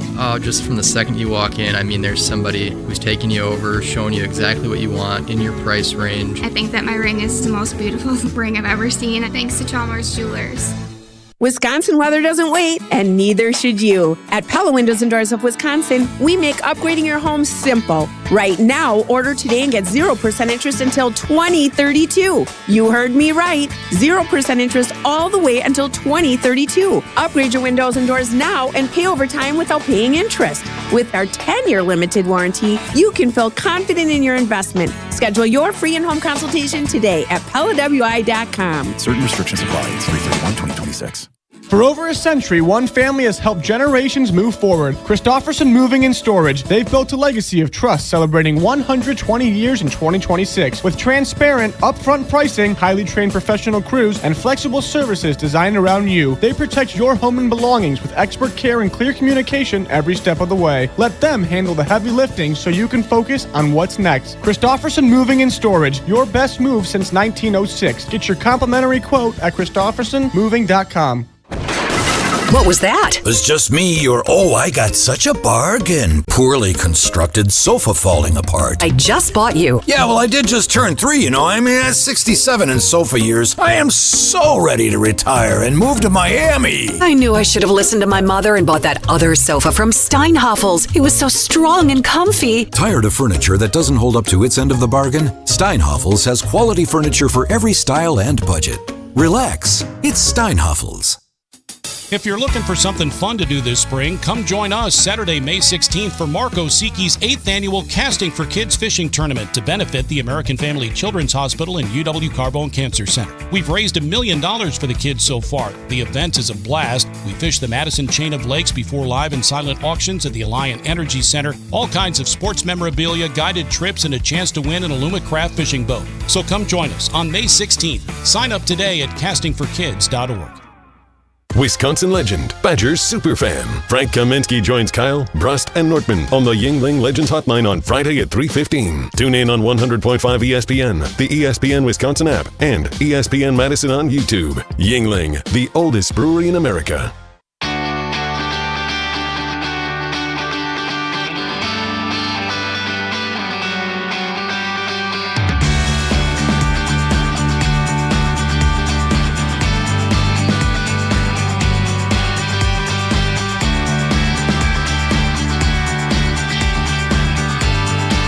Continuing with Joe Thomas, our cousin sub of the day, cousin subs. We believe in better in for Tausch. Joe, you, and again, there were some teams that obviously struggled, but you had some years where you guys had a pretty damn good offensive line. Not just the guy at left tackle, right? When I look at the Packers' offensive line a year ago, meh, whatever you want to call it. New Cleveland Brown, Elton Jenkins, turned out center wasn't really his thing based on his performance. And now he's probably going to be their left guard, I'm guessing. You would know that team better than I would. But I'm guessing if he goes back to guard, he's going to be pretty darn good again, because he has been good. But the Packers' offensive line, theoretically, as it stands now, 2024 first-round pick Jordan Morgan at left tackle, Aaron Banks, who has pocketed $43 million in about 12 and a half months based on his free agent contract and then the conversions for cap space earlier this offseason at left guard. Sean Ryan re-signed to a reasonably inexpensive for a starting center 3-year extension at center. Anthony Belton, who was a rookie second-round pick a year ago, big, enormous, huge guy. Nobody's talking about his arms being short. He's huge. At right guard. And then Zach Tom was coming off of a patellar tendon tear at right tackle, who I would say is their best offensive lineman. Joe, when you look at this offensive line, what do you see? And it feels to me like it is not exactly improved. Maybe Jordan Morgan is going to be an upgrade over Rasheed Walker, but there's a depth issue, and there's also hey, if you guys want to be able to have Josh Jacobs look like Josh Jacobs, maybe don't have him getting hit in the backfield all the time. And if you want Jordan Love to be productive, maybe a little bit better protection would be in order. This offense is based on Kyle Shanahan's scheme, right? We were here when Matt LaFleur got hired, and you guys, I don't even think, knew who that was, right? It wasn't exactly like he was a big splashy hire, but I did because his brother was with us in Cleveland when Kyle Shanahan was our offensive coordinator. His brother, Mike, now the head coach of the Arizona Cardinals. Fun little fact there if you haven't followed the NFL this offseason. But have to be able to run the football. Everything in the Shanahan scheme starts with, do we have an offensive line that can work together and run the football? They don't have to be big maulers. If they are, great. We've got a scheme that works for that. If they're little guys like Mike Shanahan used to do in the 90s, where they're 265, 285 pounds, but they can move and they can run and they can use angles, well, then you hammer the outside zone stuff. This scheme, this offense, depends on being able to run the football first, second, third down even, to be able to set up the play action shots, the easy completions, the middle of the field becomes wide open. But it starts with an offensive line that can play well together, has excellent technique, understands angles and aiming points, and is able to stay healthy. I had an interesting conversation with Kyle Shanahan when he was our offensive coordinator that really stuck out with me, because when I was a kid in the 90s, right, I was middle school, high school. I'm old, but not a gazillion years old. I still remember those years. I remember watching, unfortunately, the Broncos beat the Packers in the Super Bowl. That broke my heart. I'm not going to lie. There were some tears shed.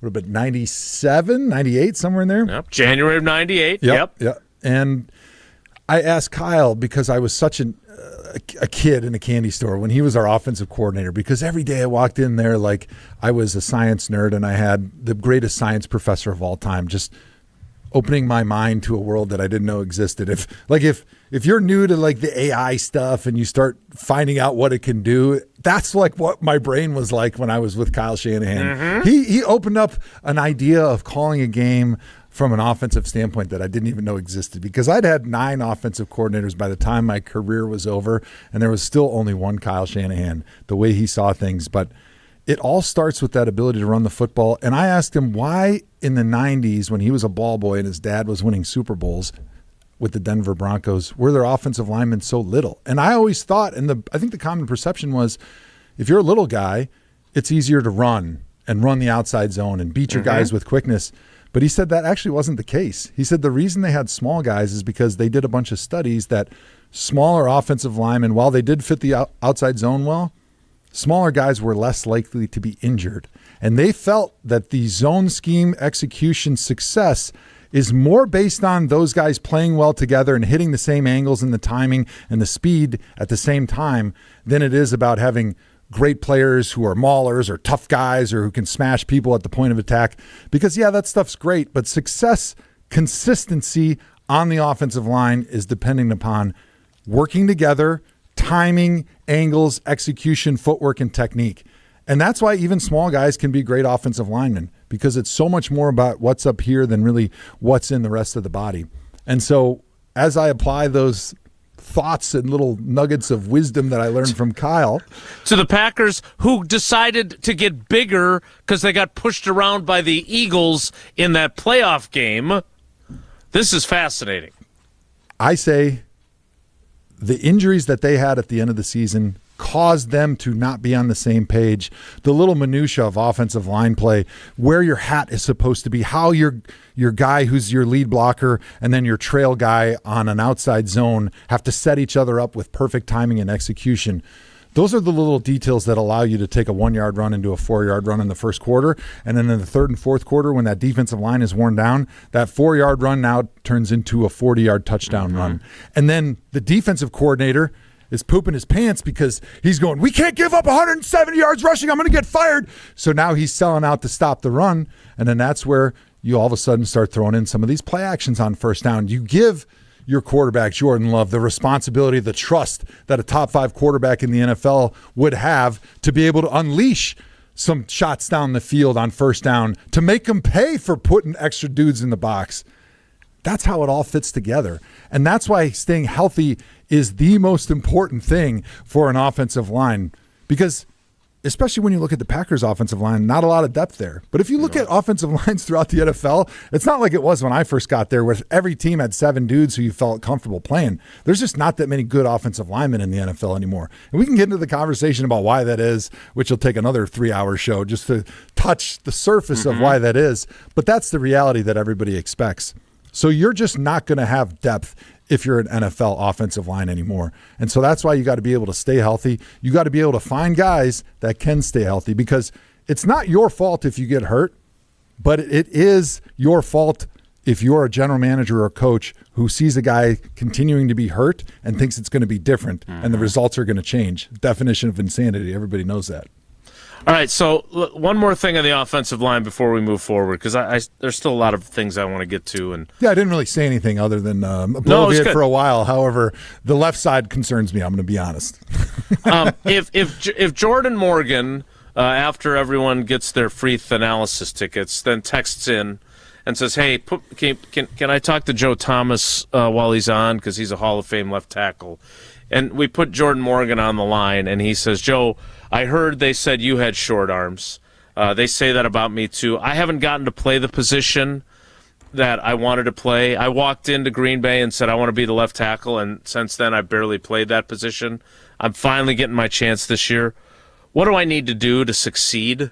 What do I need to do to be more like you?" What are you telling him? More reps in the offseason, more reps in the season, more commitment to your craft, more film study, more reps at drills before and after practice. Offensive line is about doing a million different things, but doing them all consistently and making the fewest amount of mistakes, which is what makes greatness on the offensive line. Nobody cares if you have a bodyguard who's really good at kicking butt 99% of the time, but 1% of the time he's sleeping and somebody runs up and knocks out your high-level singer that he's protecting. Offensive line is about being a bodyguard. You're the Secret Service agent for the quarterback. You have to be on, and you have to be stressed and nervous at a razor's edge, being completely focused every single time you're doing anything related to your craft. And that means in the film room, that means on the practice field, when you first put your shoulder pads on and you walk across that white line, that means when you're watching film and taking notes in the detail that you need to be able to understand that there could be one little note that you miss out of an entire 3-4 weeks of training camp that could be the difference is your team making the playoffs or even making a Super Bowl run. And you don't know about it until it happens, because if you miss that detail and now your man that you were supposed to block hits your quarterback and knocks him out for the season, there's the end of the season. That's the mentality that you have to have every time you walk out there, because that's the job that we have. It's not about making the sack on third down when the game's on the line and then being the hero and then being forgotten about for the next 60 plays in the next game. It's about being consistently good every single time. And so that's why sometimes I get irritated by analysts during the draft who show highlights and they, talk about how great this player is because he's running 50 yards down the field and he's smashing a guy and, he's running over a cornerback. He's finishing a defensive tackle. That's great. I love that. But the measure of greatness on the offensive line is how consistent can you be? How can you do your job the most number of times without making a mistake? Because it's the mistakes that we're judged by, and it's the mistakes that change the game on the offensive line. We will continue with more of Joe's insights. How would you know what they say during the draft? I thought you went fishing during the draft. Well, when I was being drafted, I went fishing. Good but one, then Jesse. They brought me back to the draft to go have fun and to make fun of the people that were saying stupid stuff about these guys getting ready for the draft.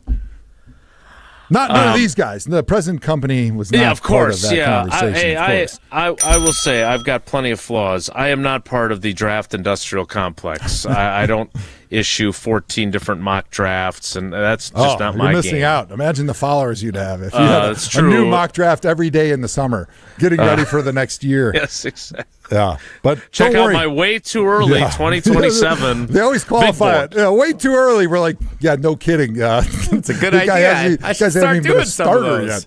Yeah, Jesse's looking to pick up more followers. I think we just figured it out. All right, we got more with Joe Thomas. I want to remind you, as I do throughout the week, you don't need to hop on a plane or get on a cruise ship to feel like you've escaped, because in Milwaukee, you've got Potawatomi Casino Hotel.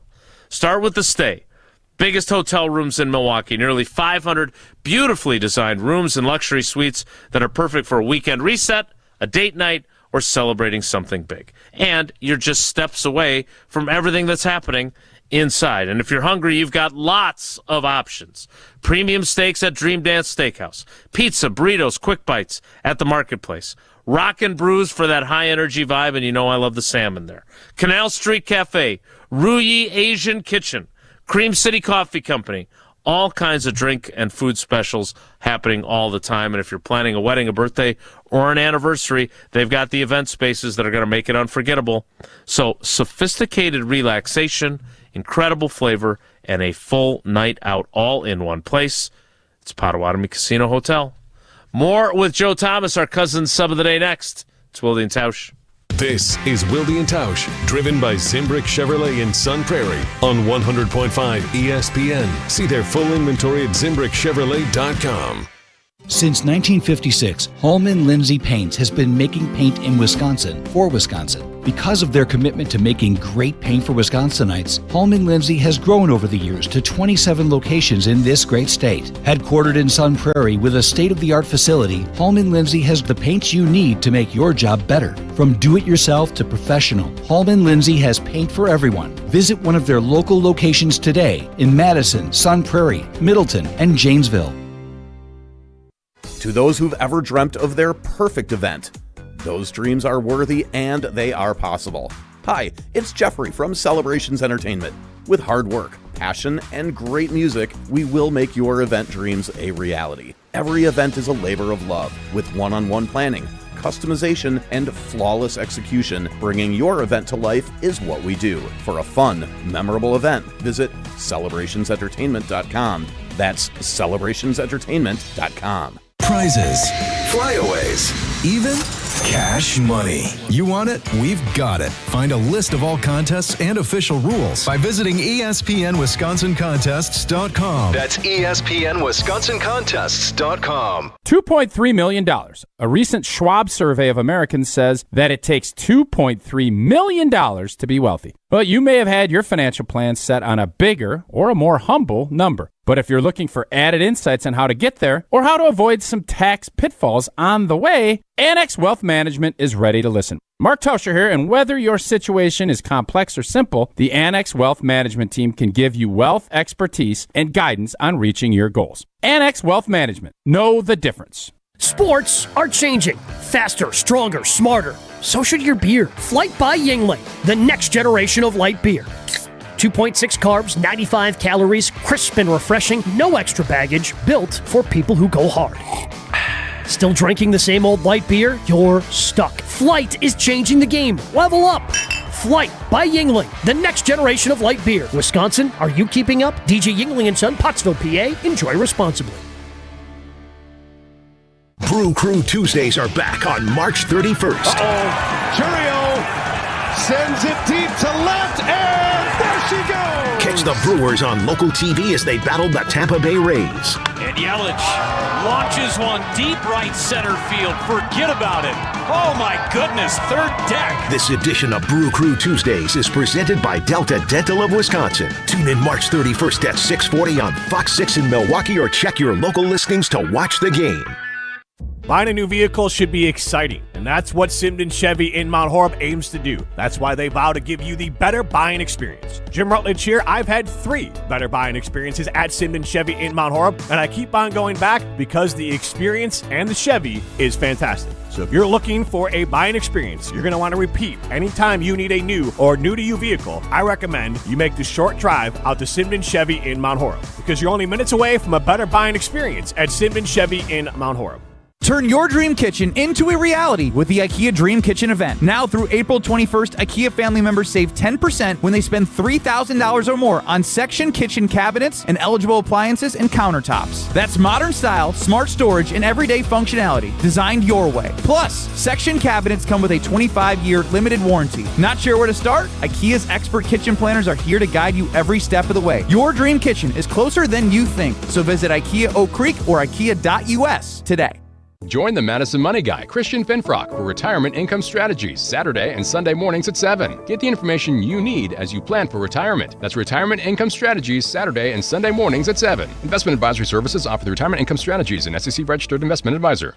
We're on the Badgers. You just kind of have to appreciate the season for what it was. They got back to the NCAA tournament. They were a top 5 seed again. Because we're on Wisconsin sports. I don't know where it goes from here. You're listening to 100.5 ESPN.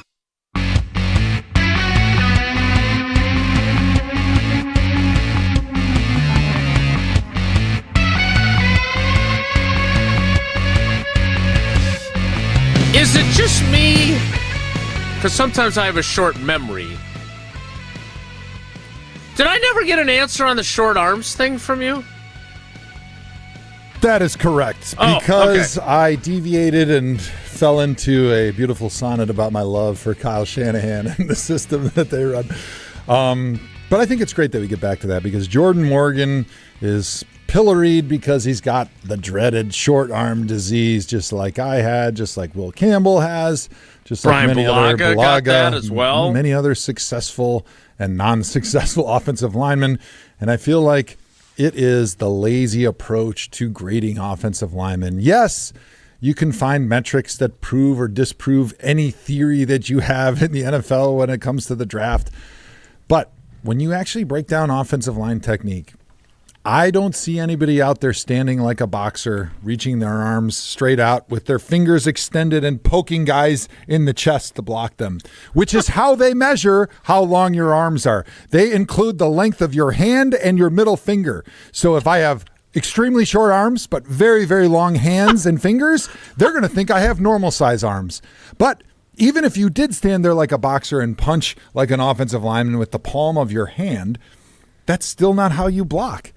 You block with bent elbows, bent wrists, your shoulders are compressed. You're using your arms as merely a way to attach yourself to the defender. You're using your feet to get yourself in position, and you're taking advantage. Sometimes, yeah, you are reaching out and grabbing them. Sometimes you're giving a 1-2 punch. Sometimes you're flashing and pulling it away and then grabbing. You're using a boxer's and a fighter's mentality when you're out there going one-on-one against a guy. And you are rarely, maybe not even ever, extending all the way to punch a guy. And yes, it is true. Would I rather have 50-inch arms than 20-inch arms? Yes.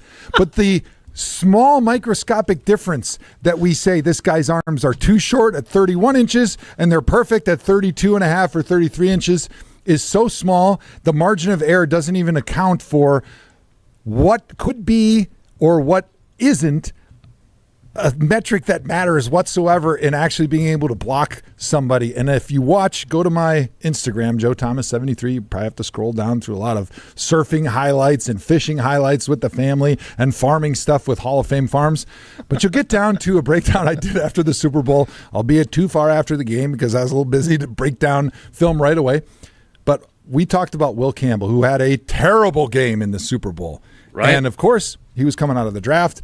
Who's the guy that we talked to? If we draft a first-round offensive lineman that's got short arms, Joe Thomas, right? He is a known short-arm diseased, recovering addict. And I always say it doesn't matter because you don't block with your arms straight out. You block with your feet, and you use your hands as an extension of your feet to connect to the defender. And if you watch that breakdown I did with Will Campbell, I explained very clearly that the rhythm and timing of his feet was messed up because he injured his inside knee earlier in the season, and his footwork was off. Pass blocking is a double leg activity. It's a 2-leg block. In order to stop somebody's pass rush, you got to have 2 feet in the ground. You can't do it with one. Run blocking is a 1, then another 1 foot, then another leg. You're blocking and you're running. But when you're pass blocking, you're kicking and then you're putting both feet in the ground and you're taking a stand and you're putting your hands on the defender and you're stopping him that way. In order to get both feet in the ground, you have to have the rhythm and timing of your kick down, which comes from experience, yes. It comes from drill work. It comes from reading the defender and his distance from where you are and knowing when to put that back foot in the ground because as you'll see when you watch that Instagram video, which is hard to explain with words instead of actually showing a little bit if you're not really familiar with the position, but basically the timing of when that back foot hits the ground as a tackle needs to be a split second before you make contact with the defender. That allows both feet to get into the ground. That allows you to gather force and create force from the bottom of your feet and the tension that you create throughout the core of your body and put that power into the defender to stop him in that moment. If that back foot is in the air, when you make contact, you have no power until you get that foot in the ground. And if that takes a tenth of a second, that defender is now twisting and torquing your body and moving while you're stuck in place like a peg leg with 1 foot in the ground as the other foot is waiting and trying to find a way to put it in the ground to be able to stop that defender. If it happens once or twice, you lose confidence.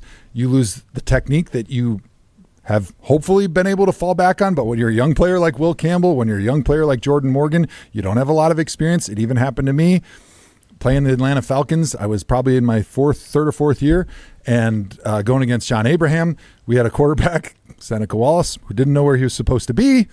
He was dropping back to 11.5 yards instead of 9, and so John Abraham was running around, and he got 2 sacks. Now, granted, I still did a pretty good job. At 11.5 yards, he barely hit his shoelace, and our quarterback fell over. But we digress here for a second. But I lost confidence in myself because I didn't know where my quarterback was going to be anymore, because I didn't trust that he was going to be in the spot he was supposed to be, and my technique broke down, and I had a terrible game the rest of the game. That happened with Will Campbell in the Super Bowl because he was injured, his footwork was off, his timing of his feet were off. It made him lose confidence in his technique, and then you're just out there wrestling, which is the worst thing that can possibly happen, especially as a young player. You don't have the confidence and the calm to be able to get back to the basics. So then everybody says he can't do it, he can't play left tackle because it's arm length. It's not arm length. It's footwork. It's your technique. It's your core strength. It's your ability to create tension through the bottom of your feet all the way through the ground. So if I'm Jordan Morgan, it's hard to block that noise out, but just know that if you spend the time studying the film and hitting the technique work and repping it over and over and over and again until not you get it right, but until you can't get it wrong, you're going to have no problem, and your results on the field will make everybody forget about you having short arms like me, and then maybe someday they won't have to ask me what it's like to be a short-armed addict, diseased tackle that is recovering from this horrible malady of having hands and middle fingers that are a little bit shorter than some of the tallest, longest humans that walk the face of the earth. Dude, you're not kidding when you say that you get asked about this a lot. So, first of all, Joe Thomas, for the record, according to the combine measurements, 33 3/4 inch arms. Brian Bulaga, cousin sub earlier in the week, 33 1/4 inch arms. I don't know how you guys manage. You guys are so small. You're talking pathetic. about and it's not like we're measuring this with actual science. We've got some low-level scout in Indianapolis who's been there for 5 days, probably slept an hour each day, that he's got like a tape measure. He's holding it to your arm. You're trying to stretch it out as much as you can. He's trying to push it in, and you're fighting back and forth, and he's basically just ballparking it anyway. So it's totally ridiculous that they even use this as a measurement, because then I love how they'll come back and they'll use that like it's some NASA scientific study, like 80 years of records, and offensive linemen with 35-inch and longer arms have a 95% chance of success, and under that you just can't do it. It's like the entire scientific study wouldn't hold up for 1 second if it was a white paper written by a scientist, because there's no methodology that makes any sense whatsoever. But that is the NFL, and that's why we love it, and that's why we watch, because it's the greatest entertainment drama show, reality show on television of all time. So for the record, Jordan Morgan, 32 7/8 inches. Oh, man. So almost a full inch. He's 1 inch almost. But I'm going to measure his hand. If I see him at training camp this year, next time I see him, we're drinking beers, I'm going to just wrap my tape measure around that Busch Light can and see, is it your hands that are 7/8 of an inch too short? If he has big hands, he's got the shortest arms of all time. Well, then I'd be alarmed. Now I would just start to have some different comments about this whole short arm thing, because actually one of the things that I don't think anybody's ever talked about, and I'm just weird and I think about weird, sciencey, goofy, nerdy stuff all the time, but the measurement that they should do that they never do at the combine, especially for linemen, is grip strength. Grip strength, first of all, it's one of the best indicators of longevity and health and wellness and things like that. But for an offensive lineman, the greatest compliment defensive linemen would ever give me is they said, I knew I couldn't let you get my hands on me. Yeah, you distracted me with that torture device you got over there. I bought my son one of those, by the way, because I'm psychotic. But anyways, for those of you that didn't see, that was a grip strength mechanism that I had. It was not some sort of device to inflict pain. Just by the way, if you're ever in Prague, go to their torture museum. It'll mess you up really bad. It's really interesting. But anyways, so grip strength, and we'll try to get back on track here for a second. Grip strength is something that they actually should measure, because the best thing that a defensive lineman would ever tell me is that I knew I couldn't let you get your hands on me or it was over. And grip strength is that one thing that at some point that defender is going to have to come to me, right? Like, right. That's the other reason that arm length doesn't matter. Like, he's got to come to me. So eventually he's going to get close enough to me where if I can get my hands on him and now control him, as long as my feet are good, it's over. It's those guys that have a hard time controlling because they don't have enough grip strength that once they actually get their hands in the right position, they got nothing to grab because their hands aren't strong enough. So the NFL Combine should throw all these stupid measurements out, bring me in. I'll be a reasonably priced consultant based on 1% of net revenue of the NFL for the year. And I will measure their grip strength and tell you which guy actually has a chance to succeed and which guy's going to be a bum and you shouldn't pick him. It's a great now, all kidding aside, that is really smart. I'm intrigued by that. But are you going to be out on 1 hour of sleep in Indianapolis the night before and run that unofficial metrics? I was there for I'm on the NFL competition committee or whatever. And so I was there and I visited some of the great steakhouses that are now serving Hall of Fame Wagyu beef there. Nice. So I probably would be on an hour of sleep with a big full belly walking in there because I probably ate about 8 Hall of Fame Wagyu ribeyes at the great steakhouses of Indianapolis the night before. Maybe a few beers too. You never know. You're not kidding though. If you Google Joe Thomas arm length, not only do you get the information about your arms, but you get an avalanche of videos. There's one here with you on Ross Tucker's podcast where you got the beard and you're in your studio. There's another one where you're completely clean shaven and you're like in the middle of a farm field. I think in both cases you're wearing Hall of Fame beef gear, but you're right. You are the go-to guy, and you'll be able to read more about this at some point on channel3000.com because I'm totally stealing this. Double dipping with it. Big B broadcaster drop there. I love it. I'm savvy that way. You are. All True right, pro. We've only got another hour left with Joe Thomas. We've still got another segment left in the 10 o'clock hour. So there's still more we want to get to, including the state of the Badgers with him. But I want to remind you again, I hope you never have to make this call. I tell you this all the time. Grubel offices, one call, that's all. You've heard the slogan for years and years and years. You know the number, 414-276-6666. I hope you never have to make it because then you've never been seriously injured in an accident. But if you are injured, you want the best team on your side, and that is what David and his team are. They're the best in the business. So go to the website, gruber-law.com, to find out more. More with Joe Thomas, our cousin sub of the day, despite his short arms. It's Wilde and Tausch. Hey, it's Rich Eisen. Keep it right here after Wilde and Tausch and join us for the Rich Eisen Show on ESPN Wisconsin and the ESPN Wisconsin app.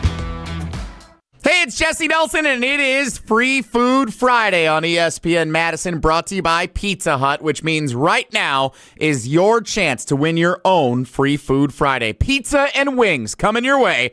844-770-3776. Caller number 16 in honor of a certain tournament. 844-770-3776. Caller number 16 right now wins Free Food Friday from Pizza Hut. It is bracket season, and Pizza Hut's got the watch party covered. Get a large 3-topping pizza, just $10 right now. Try it on Pizza Hut's new hand-tossed crust. Crispy and golden outside, soft and fluffy inside, finished with garlic parm seasoning. It is delightful. Order today at pizzahut.com or on the Pizza Hut app. Feed good times with a large 3-topping pizza for just $10 right now at Pizza Hut. And remember, no one out-pizzas the Hut. 844-770-3776. Caller 16 wins Free Food Friday from Pizza Hut. Pella Windows and Doors of Wisconsin present your Badger Minute. Here's Pablo Iglesias. This Badger Minute is brought to you by Steinhafels. Upgrade your sleep game during Steinhafels Mattress Madness. Get top brands, unbeatable prices, free delivery, and a 120-night sleep guarantee. Only at Steinhafels. Wisconsin men's hoops excluded from the Sweet 16 picture once again. Long-term March success hasn't always been there, but Frank Kaminsky says don't lose sight of the bigger picture. The Badger great defending Greg Gart and his ability to develop talent. He has the ability in today's day and age to recruit. You take in guys like Tanjay and Boyd, who have both had solid college careers up until that point, but then you make them into all Big Ten, All-American type level players. You take a guy in Blackwell and you turn him into a 20-point per game scorer. Like, that's clearly coaching. Order today and get 0% interest until 2032 at Pella Windows and Doors of Wisconsin. Upgrade now, pay no interest until 2032. Visit PellaWI.com. Ben Brust here for the Princeton Club. If you're looking for your better tomorrow, you know where to go. It's the Princeton Club. If you're looking to grow, it's also the Princeton Club, because they will cheer for you in all areas of your life. The best way to do that is to start a foundation of having a healthy body, and your growth will start from there. With the cleanest health clubs in Wisconsin, they provide everything for you to reach your goals. Start your better tomorrow today and grow in all areas of your life at the Princeton Club. Join for a better tomorrow. Here's the thing. Buying jewelry should feel good. Not rushed, not pressured, and definitely not final if it's not right. That's why at Condon Jewelers you can exchange your purchase so you actually end up with what you really want. And when it comes to value, Condon Jewelers offers some of the best prices in the area without sacrificing quality, service, or trust. So whether you're celebrating a big moment or just treating yourself, you can shop confidently knowing they've got your back. Condon Jewelers, the jeweler on the east side, the jeweler on your side. Mark Tauscher here to tell you a little bit more about Everlight Solar. We all know that electricity costs are on the rise. That's why you need to talk to my friends over at Everlight Solar. Their local team here in Madison is here to keep it simple. From your no-cost consultation to solar panel installation, the team at Everlight Solar will be with you every step of the way. Not only will they help you save money, but by switching to solar, you're also helping save the planet. Everlight Solar, a proud partner of Wisconsin Athletics. Check them out at everlightsolar.com. I worried that I couldn't work a full-time job and still have time for college. But I'm so glad I didn't let that stop me. At Madison College, I found my stride. My classes are flexible and hands-on, and I walk on campus feeling inspired. My advice to others? Make your dreams a reality. There's more to your story at Madison College. Visit madisoncollege.edu to get started. Wisconsin legend, Badgers superfan. Frank Kaminsky joins Kyle, Brust, and Nortman on the Yuengling Legends Hotline on Friday at 3:15. Tune in on 100.5 ESPN, the ESPN Wisconsin app, and ESPN Madison on YouTube. Yuengling, the oldest brewery in America. Say don't want nothing, but you look better on me. You look better on me. Let me show you something, so you don't leave you lonely. You won't leave you lonely. Tell me, baby, who better for you? Writing for a page, letters for you. She can't top all the things I do. Chasing your love, boy, I'm in pursuit. And time is of the essence. All the second guessing. We'll kick off the 11 o'clock hour with Joe's insights on the Badgers and where the program, the football program, stands. I believe there's a tweet from our old friend Tom Oates, columnist emeritus from the Wisconsin State Journal, that we want to get to. So I want to remind you one last time, get your free is good, as Homer would say, tickets to Tanalysis Live. We're opening up the second level of the Riverside and giving away free tickets today. It's really Thanasis's idea. Complimentary tickets to all ESPN Wisconsin fans. All you got to do is text LIVE, the word LIVE, L-I-V-E, as in Thanalysis Live, to either one, frankly, of the Carbless Talk and text lines. You can text it to the Madison one, to Jesse, at 844-770-3776. Or I'm sure Josh is monitoring his down in Milwaukee, 800-990-3776. Either one. The word LIVE, 844-770-3776, 800-990-3776. And you will get up to 4 complimentary tickets for Thanalysis Live tonight at the Riverside Theater. Thanasis, Ric Flair, woo! The Miz, Murph, and you never know who else might be showing up as well. Thanalysis Live tonight at the Riverside. The 11 o'clock hour starts in 2 minutes, so stick around. It's Wilde and Tausch. Don't go anywhere. Another hour of Wilde and Tausch, presented by Pella Windows and Doors of Wisconsin, is coming up next on ESPN Wisconsin and the ESPN Wisconsin app. Mark Tauscher here for Iron Jock. As a former athlete, I've worn just about every type of workout gear there is, and nothing compares to Iron Jock. Their performance apparel is built to fight sweat, odor, and bacteria. keeping you feeling fresh no matter how hard you push. From the gym to the pickleball court, Iron Jock keeps you dry, comfortable, and confident. Upgrade to Iron Jock. Available now at ironjock.com. Hey, Madison, it's Rich Eisen. Join me for the Rich Eisen Show, weekdays noon to 2, right here on 100.5 ESPN, WTLX, Monona, Madison, a Good Karma Brands radio station. Broadcasting live from the Everlight Solar Studio, this is your Metro Kia of Madison Sports Center. Good morning, Madison and streamers everywhere. I'm Jesse Nelson. Sports Center brought to you by Ridgetop Exteriors. Trusted and local experts providing the best quality roofs, siding, windows, and doors. Expertly installed and at an affordable price. Get your free estimate today at ridgetopexteriors.com. Let's talk some college hockey out of the gates here. The Wisconsin Badgers 5-1 winners over Dartmouth yesterday in Worcester, Massachusetts. That's the first NCAA tournament win for Wisconsin men's hockey since 2010. Can you believe it? Wisconsin advances to the quarterfinals of the NCAA tournament. Well, they will meet Big Ten foe Michigan State tomorrow afternoon at 3:30. The winner of that game advances to the Frozen Four in Las Vegas the following week. Wisconsin-Michigan State tomorrow afternoon in Worcester, Massachusetts. Let's go Badgers. Meanwhile, Wisconsin women's basketball down 8 with 46 seconds left at the Kohl Center last night. They stormed back to force overtime and ultimately beat Harvard 64-61. The Wisconsin women advance to the WBIT semifinals in Wichita. They'll face Columbia Monday night. Metro Kia of Madison, Madison's trusted Kia dealer. Stop into Metro Kia on the east side of Madison or metrokiaofmadison.com.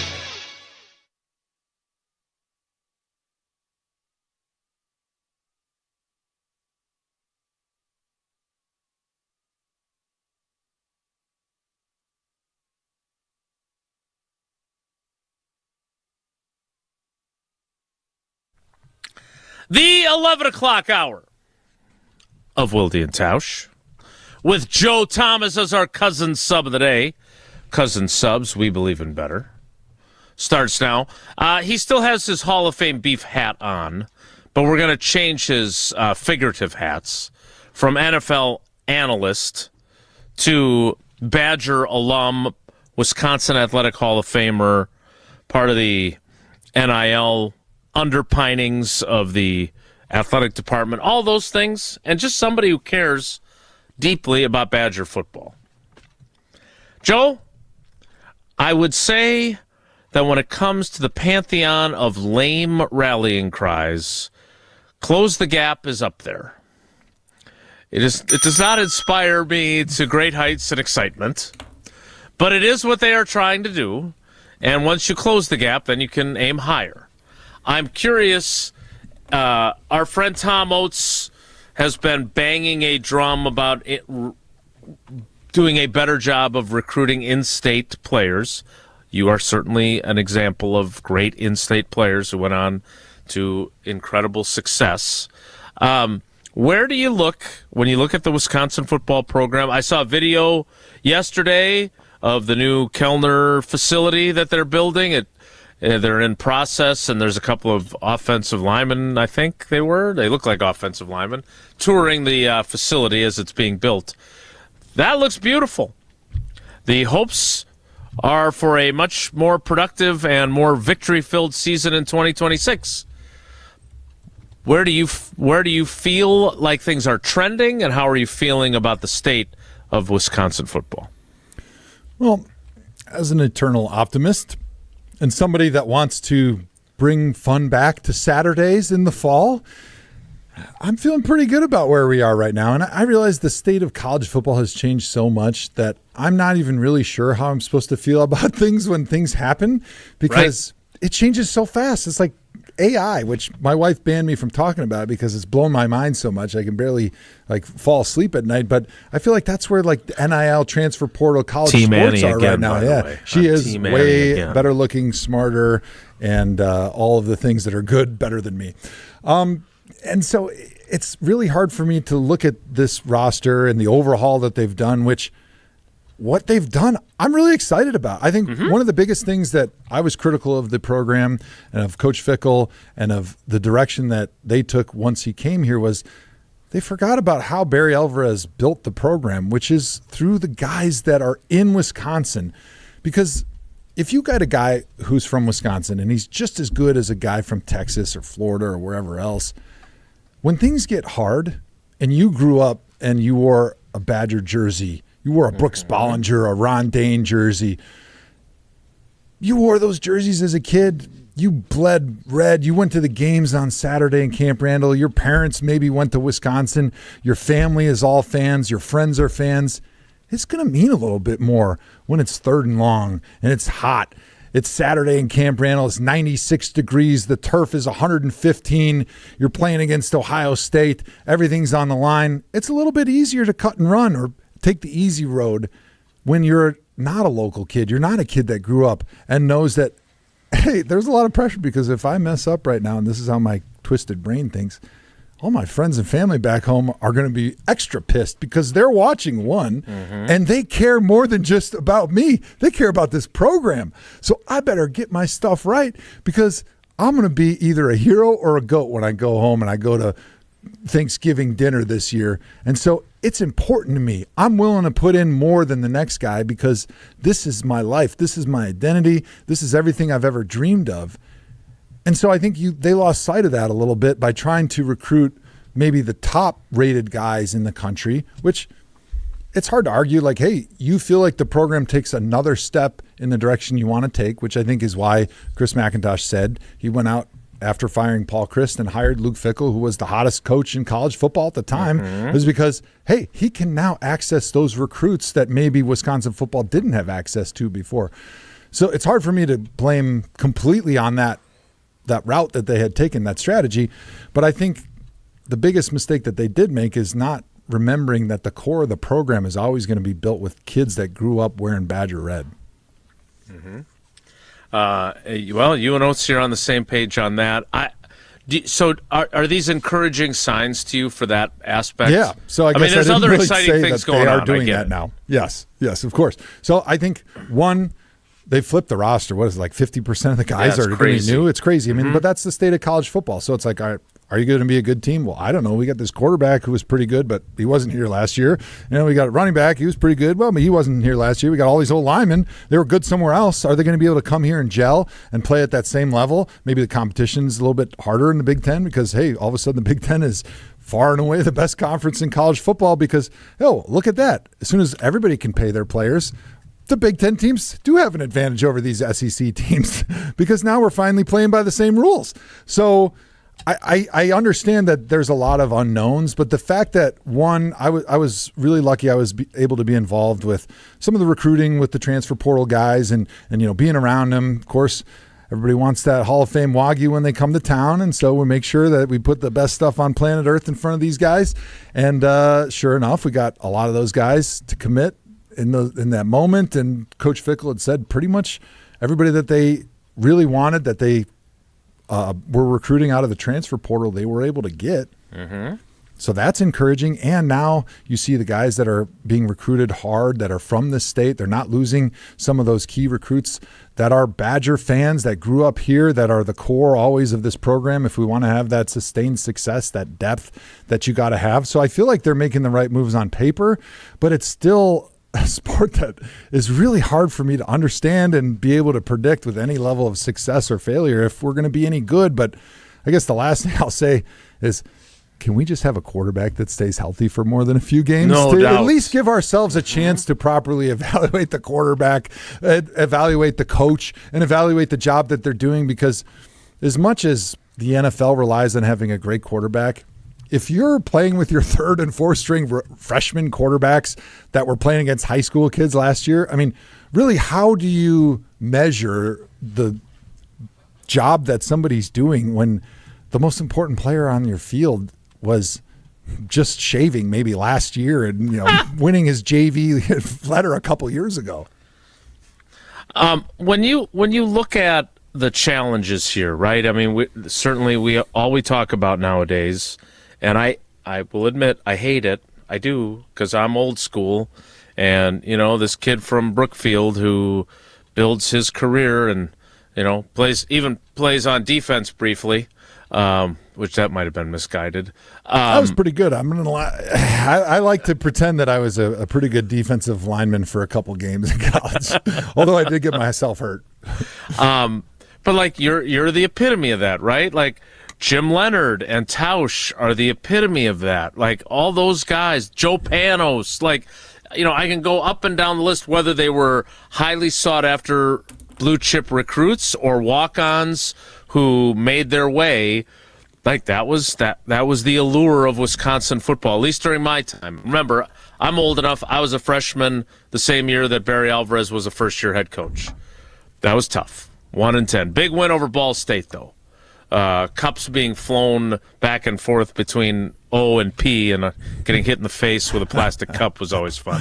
And I said, the press box is the place for me. But my point is that it's hard for me now because of what you said. Like, I'm going to go into a season, you used to see guys grow. Same with basketball, right? The Frank Kaminsky's of the world. You saw them grow into their roles. Now it's, hey, who's this new guy? Who's that new guy? Who's the quarterback this year? I mean, it is a different world. But it was interesting to hear them kind of admit their mistakes and sound like, okay, well, maybe we're behind the curve because we didn't have our act together when we needed it at the beginning of this process, but now we're in a better place. My only question is, can you catch up, right? Because these other schools that have spent lavishly and have been at it for a while longer, who got in early and understood the game better earlier, how hard is it for Wisconsin to catch up and, dare I say, close the gap? Oh, boy. Row the boat. Almost as bad as that. But here's what I'll say. I think everybody in college football, including fans, learned a lot from Indiana.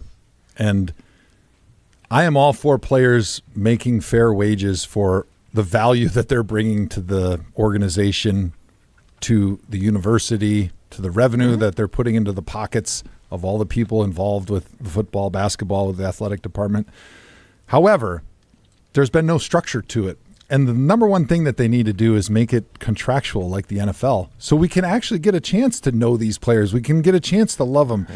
It doesn't have to be a 5-year contract, but at least a 2-year. They need to be able to figure out a way to keep these guys around, keep them invested. I think the coaches would be all on board for that, because college coaches by and large hate their lives because they're recruiting 200 college kids from other teams, and they're recruiting their own guys who are being recruited by 100 other college programs. So it's just constantly recruiting and pampering and kissing butt. And it's a very challenging job, but what we learned from Indiana as fans to give us hope is that you can turn it around immediately, because you can steal players from a lot of different programs. And if you're good at identifying not only the talent that's out there that's available and you have the money to go get it, which I think Wisconsin's done a good job of changing the methodology to be able to have the money available to compete a little bit better with some of the wealthier programs in college football. But being honest and understanding your own needs and your own philosophy and your own culture of the guys that are going to fit well together and build a team. Because in the end, football is the greatest sport in the world because it's a team sport. It's 11 guys on the field at one time that look very differently, that are all doing very different roles, but have to work together to find a way to succeed on 60, 70 plays per game. And it's not always about the talent. It's about what the coach does with that talent. So being able to know who you are and understanding your philosophy and your scheme and the fit of the players that you're going to be able to bring in will allow you in today's environment, based on empirical data, watching Indiana do it, to flip the entire program from one year to the next. Whereas back when I was playing, like, it's going to take 2 or 3 years because you got to recruit the kids out of high school. You got to start developing them. It takes time until they're able to be ready to go on the field and perform and succeed. But shoot, what do we have? 34 transfers this year? We're going to have most of the guys out in the field are guys that weren't Badgers last year. So you can flip it if you have the right ability to identify the talent that fits with the scheme and the needs that you have. And the other thing that Indiana taught us is And it was interesting. I had a conversation with Greg Gard about this summer because I went to the Badger father-son camp, which was amazing, by the way. If you guys are out there and you get a chance to take your son to the Badger basketball father-son camp, we slept in the dorms. I was in celery, sleeping on the tiny bed, wearing a back brace because that thing's like worse than a prison cot. But Greg Gard told me, he's like, we hardly even recruit high school kids anymore. We're recruiting older guys that we've identified as great fits for our program that can come in for a couple years and help us out. Indiana, if you look at the age of their team, they mostly are recruiting guys that are 22, 21, 23 years old, because when you look at the vast difference between what an 18 and a 19-year-old kid looks like from a development and an understanding of what football is, and the reliability of that kid when you put him on the field and you give him responsibility in the fourth quarter to do what you've been coaching him to do for like 8 weeks maybe, right? Versus a 23-year-old kid, man, who's been there for 4 or 5 years somewhere playing college football, getting the drill work, getting the understanding of situational football, understanding expectations, being able to understand the snap count and know when to sit and relax and to breathe and get ready for that snap and to be calm enough in mind and body to be able to look at the defense and adjust on the run. Like, those are things that take time. They take experience. You need experienced operators, right? And so even if that 22 or 23-year-old kid may not be as talented on paper as the 18, 19-year-old player, you're going to have a much more reliable player at 20, 23, 24 than you are a younger player. And when they're reliable, that is the number one thing that a coach wants, because now he can create a scheme that he has higher expectations and understanding of what the chances of success are with a guy that's reliable and older than a young kid that's got a bunch of talent that you just don't know what you're going to get. Right. All right.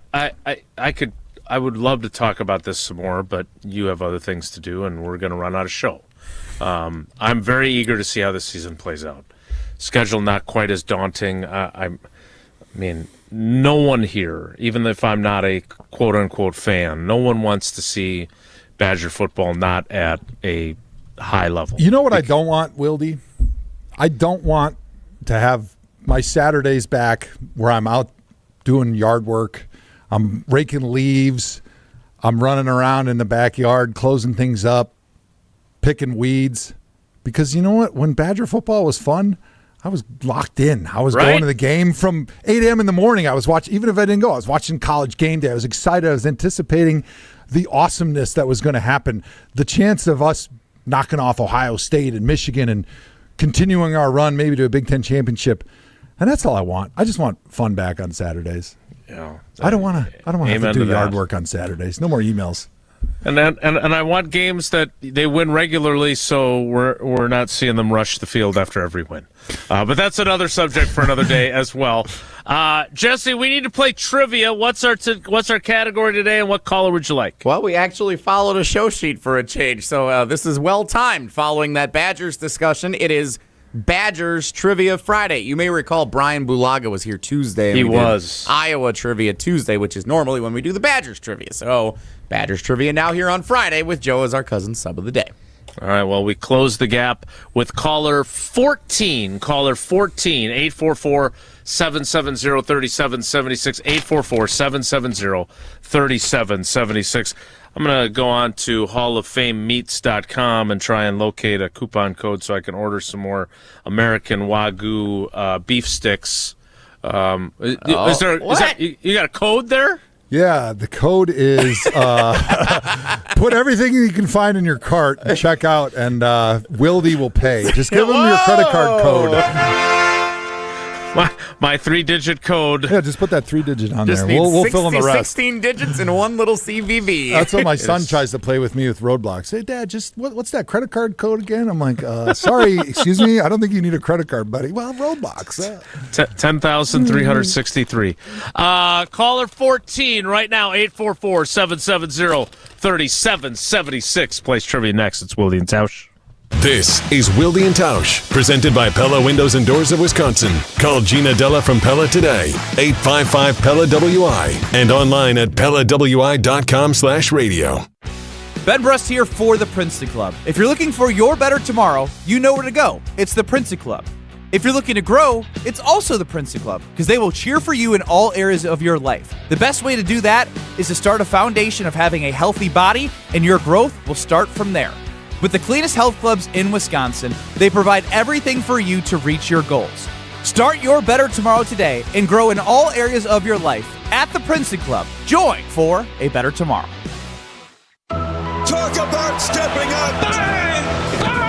It's time to level up your game. Introducing the all-new ESPN app. All of ESPN, all in one place. Your home for the most live sports and the best championship moments. The electricity is palpable. Step up your game with no annual contract required. It's the ultimate fan experience. Level up for more on the ESPN app or at stream.espn.com. Sign up now. ESPN Madison and Zimbrick Honda are celebrating the area's best local sports stories with the Game Changers of the Month. Follow ESPN Madison on social media to see the teams recognized for making a positive impact in the community. It's the Game Changers of the Month, presented by Zimbrick Honda. All day, every day, the Carbless Talk and Text line is open for you. 844-770-3776. The Carbless Talk and Text line. This is more. Brew Crew Tuesdays are back on March 31st. Curio sends it deep to left, and there she goes! Catch the Brewers on local TV as they battle the Tampa Bay Rays. And Yelich launches one deep right center field. Forget about it. Oh my goodness, third deck. This edition of Brew Crew Tuesdays is presented by Delta Dental of Wisconsin. Tune in March 31st at 6:40 on Fox 6 in Milwaukee or check your local listings to watch the game. Goodman's Jewelers is flooded with joy and ready to welcome everyone back. After being closed 8 weeks, join their grand reopening on Friday, March 27th from 10 to 5 and Saturday, March 28th from 10 to 4. Enjoy special H2O savings and take part in a silent auction during this 2-day celebration. A portion of all sales and silent auction funds will support Gio's Garden, helping local children with disabilities and their families. Head on over to 220 State Street and help Goodman's Jewelers make a difference. Greg Scalzo here for Buck & Honey's. Make your Easter celebration one to remember. Spring into this holiday season at Buck & Honey's. Their award-winning restaurant offering seasonal dishes, handcrafted cocktails, and exceptional service. As you gather with loved ones this spring, don't forget to plan ahead for Mother's Day. Treat mom to an unforgettable meal in a warm and inviting atmosphere. Celebrate great food and great company this Easter and Mother's Day. Make your reservation today at their locations in Sun Prairie, Monona, Wanakee, or Mount Horeb. We'll see you at Buck & Honey's. Everyone plays like a champion at TPC Wisconsin. Our friendly community shares one thing: a passion for world-class golf. Women, men, and youth golfers all love the course. The $25 million upgrade is impeccable, and the list of amenities is more than impressive. But belonging where the shared pursuit of excellence is a daily practice and not just a tagline? That might be the best part. Join today and pay no dues until April 1st. Discover belonging. TPCWisconsin.com. Mark Tauscher here for Iron Jock. As a former athlete, I've worn just about every type of workout gear there is, and nothing compares to Iron Jock. Their performance apparel is built to fight sweat, odor, and bacteria, keeping you feeling fresh no matter how hard you push. From the gym to the pickleball court, Iron Jock keeps you dry, comfortable, and confident. Upgrade to Iron Jock. Available now at ironjock.com. Wilde and Tausch on 100.5 ESPN is brought to you by Everlight Solar. Save money, save the planet. Everlight Solar.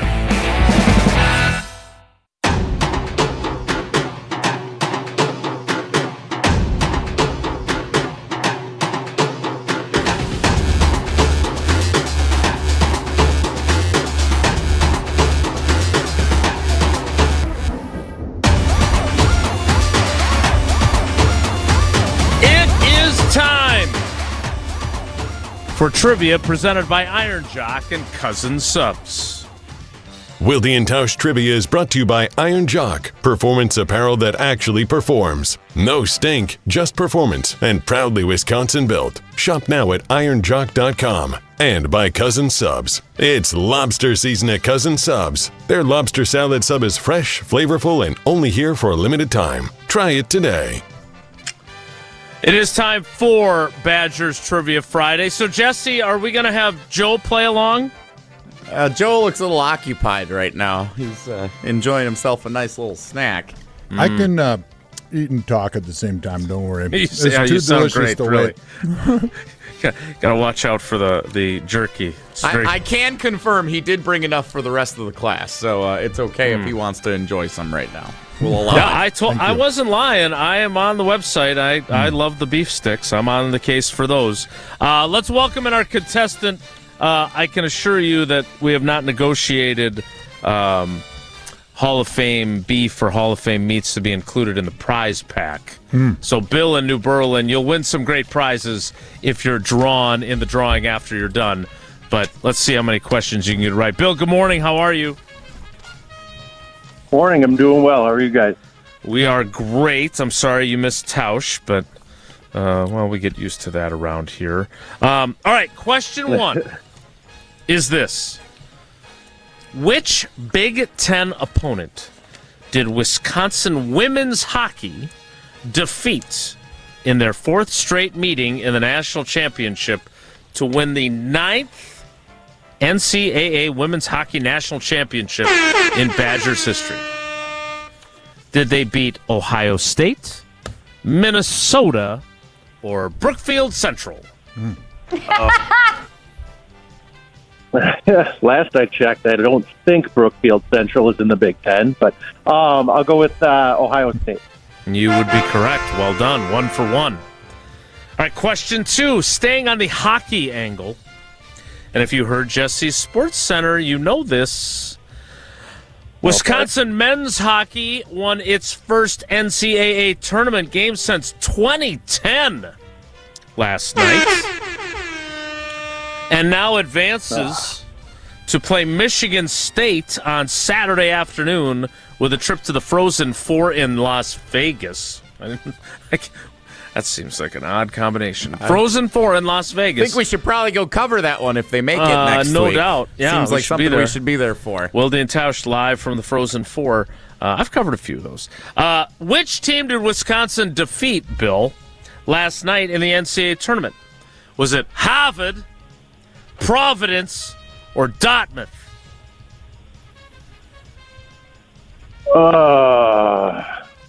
Let's go Dartmouth.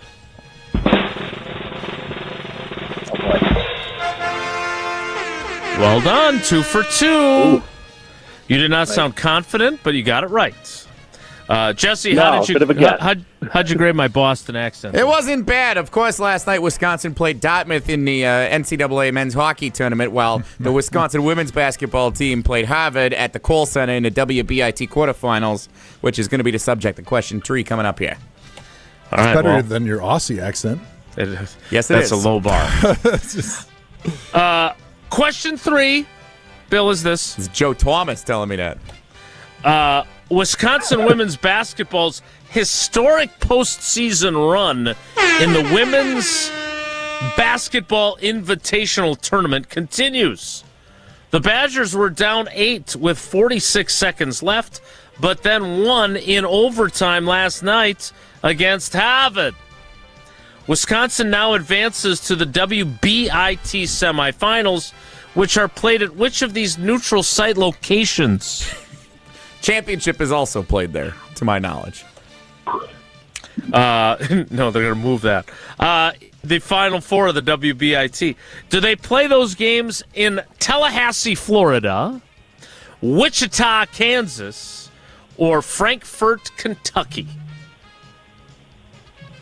Oh, man. Funny, because I heard that they were playing in this, and I randomly looked at the bracket before the tournament started, but I didn't look where the Final Four and championship were played. I'll go with Wichita. He's proud of his town. I do believe that is where Del Griffith is when he utters that phrase in Planes, Trains, and Automobiles. Bill, you're 3 for 3. You have 4 entries into our drawing. I believe Jesse is already putting your chips in the cheese fry helmet. You may be a winner of the prize pack live right here, right now on Wilde and Tausch. All right. Jesse has picked his winner. This is often exhilarating and sometimes devastating when we draw the winner with the contestant live on air from today. Let's find out. A lot of entries in here this week. A lot of questions right. Bill, you are not the winner. Congratulations to Danny and Madison. From Monday, Danny and Madison Sports Weekend Recap. He got them all right. Nicely done, Danny. You win the prize pack this week. Cousin Bill, Subs the and good I and news John. the good news is you're eligible to play next week now. So good luck. Thanks for playing, buddy. I'll give it a shot. Thanks, guys. That is Wilde and Tausch trivia. Now the portion of the program that no one's been waiting for. Whoa, Nelly is next with Jesse Nelson. I should have let Joe. So hurtful. Yeah, he does that all the time. I should have let Joe draw the winner. That's a miss by me. I'm sorry, Joe. Busy eating jerky. Should have had you draw it. And I was busy being jerky. Nice. Whoa, Nelly's next. It's Wilde and Tausch. This is Wilde and Tausch, driven by Zimbrick Chevrolet in Sun Prairie on 100.5 ESPN. See their full inventory at ZimbrickChevrolet.com. Mark Tauscher here, and you know I love a smart play from the pocket. That's why I joined UW Credit Union. With their mobile banking app, I can make smart plays from anywhere. And with rewards checking perks like early payday, I score my money sooner. Stop by any of their local branches or visit uwcu.org to join and make the smart play by becoming a UW Credit Union member like I did. Federally insured by NCUA. Terms and conditions apply. The sound of summaries on ESPN Madison. And a swing and a miss. Would you like fries with that? Madison's home of the Brewers. Fly ball to deep right. It is back. Out of here! Catch every Milwaukee Brewers game this season on 100.5 ESPN. Watching it sail. It's a grand slam. Brewers baseball on ESPN Madison is presented by Hard Rock Casino Rockford and brought to you by Canopy Wealth Management and the Metro family of auto dealers. It's March, so it's time to score big with slam dunk deals at Metro Ford of Madison. Drive home the Powerhouse 2026 Ford F-150 with special financing. Get 4.9% APR for 60 months. That's just $18.83 per $1,000 finance. Plus, customers who purchase a new vehicle will receive a $500 gas card on us. Don't miss your shot. These offers end March 31st, 2026. Head to Metro Ford on the east side of Madison or visit MetroFordofMadison.com. Wisconsin weather doesn't wait, and neither should you. At Pella Windows and Doors of Wisconsin, we make upgrading your home simple. Right now, order today and get 0% interest until 2032. You heard me right. 0% interest all the way until 2032. Upgrade your windows and doors now and pay over time without paying interest. With our 10-year limited warranty, you can feel confident in your investment. Schedule your free in-home consultation today at PellaWI.com. Certain restrictions apply. It's 3/31/2026. My husband had purchased something at another store. He was very unhappy with the quality of it. We went into Chalmers and just started looking around and kind of got inspired to do something together that was unique for us. It really isn't any more expensive to do a one-of-a-kind custom piece. I love it. It's beautiful. I get a lot of compliments on it. Turned out how I hoped it would. It really makes me feel good to wear. Chalmers Jewelers in Middleton. Good Karma Brands is proud to be an equal opportunity employer, providing equal employment, development, and advancement opportunities to all teammates and applicants. To learn more about careers with us, please send an email to talentacquisition@goodkarmabrands.com. That's talentacquisition@goodkarmabrands.com. Join the Madison Money Guy, Christian Finfrock, for Retirement Income Strategies, Saturday and Sunday mornings at 7. Get the information you need as you plan for retirement. That's Retirement Income Strategies, Saturday and Sunday mornings at 7. Investment advisory services offered through Retirement Income Strategies, an SEC-registered investment advisor. Hi, this is Lee, inviting you to Ruth's Chris Steakhouse in Middleton. We got a great happy hour every day of the week from 4 o'clock to 7, and our patio during the summer is open too. If you're getting married, special occasion, a birthday, anniversary, or even a business meeting, we've got all the accommodations right here at Ruth's Chris Steakhouse. You work hard, and sometimes you're not sure what you want to do, where you want to spend your money. I want to encourage you to come into Ruth's Chris Steakhouse and say hello. It'd be a pleasure to meet you. ESPN Madison and Zimbrick Honda are celebrating the area's best local sports stories with the Game Changers of the Month. Follow ESPN Madison on social media to see the teams recognized for making a positive impact in the community. It's the Game Changers of the Month, presented by Zimbrick Honda. What's next for Giannis and the Bucks? Giannis was sold coming into the year on championship contention. They just have not been able to get on the same page about winning, about the future, about him. Stay up to date right here on 100.5 ESPN, Madison's home of the Milwaukee Bucks.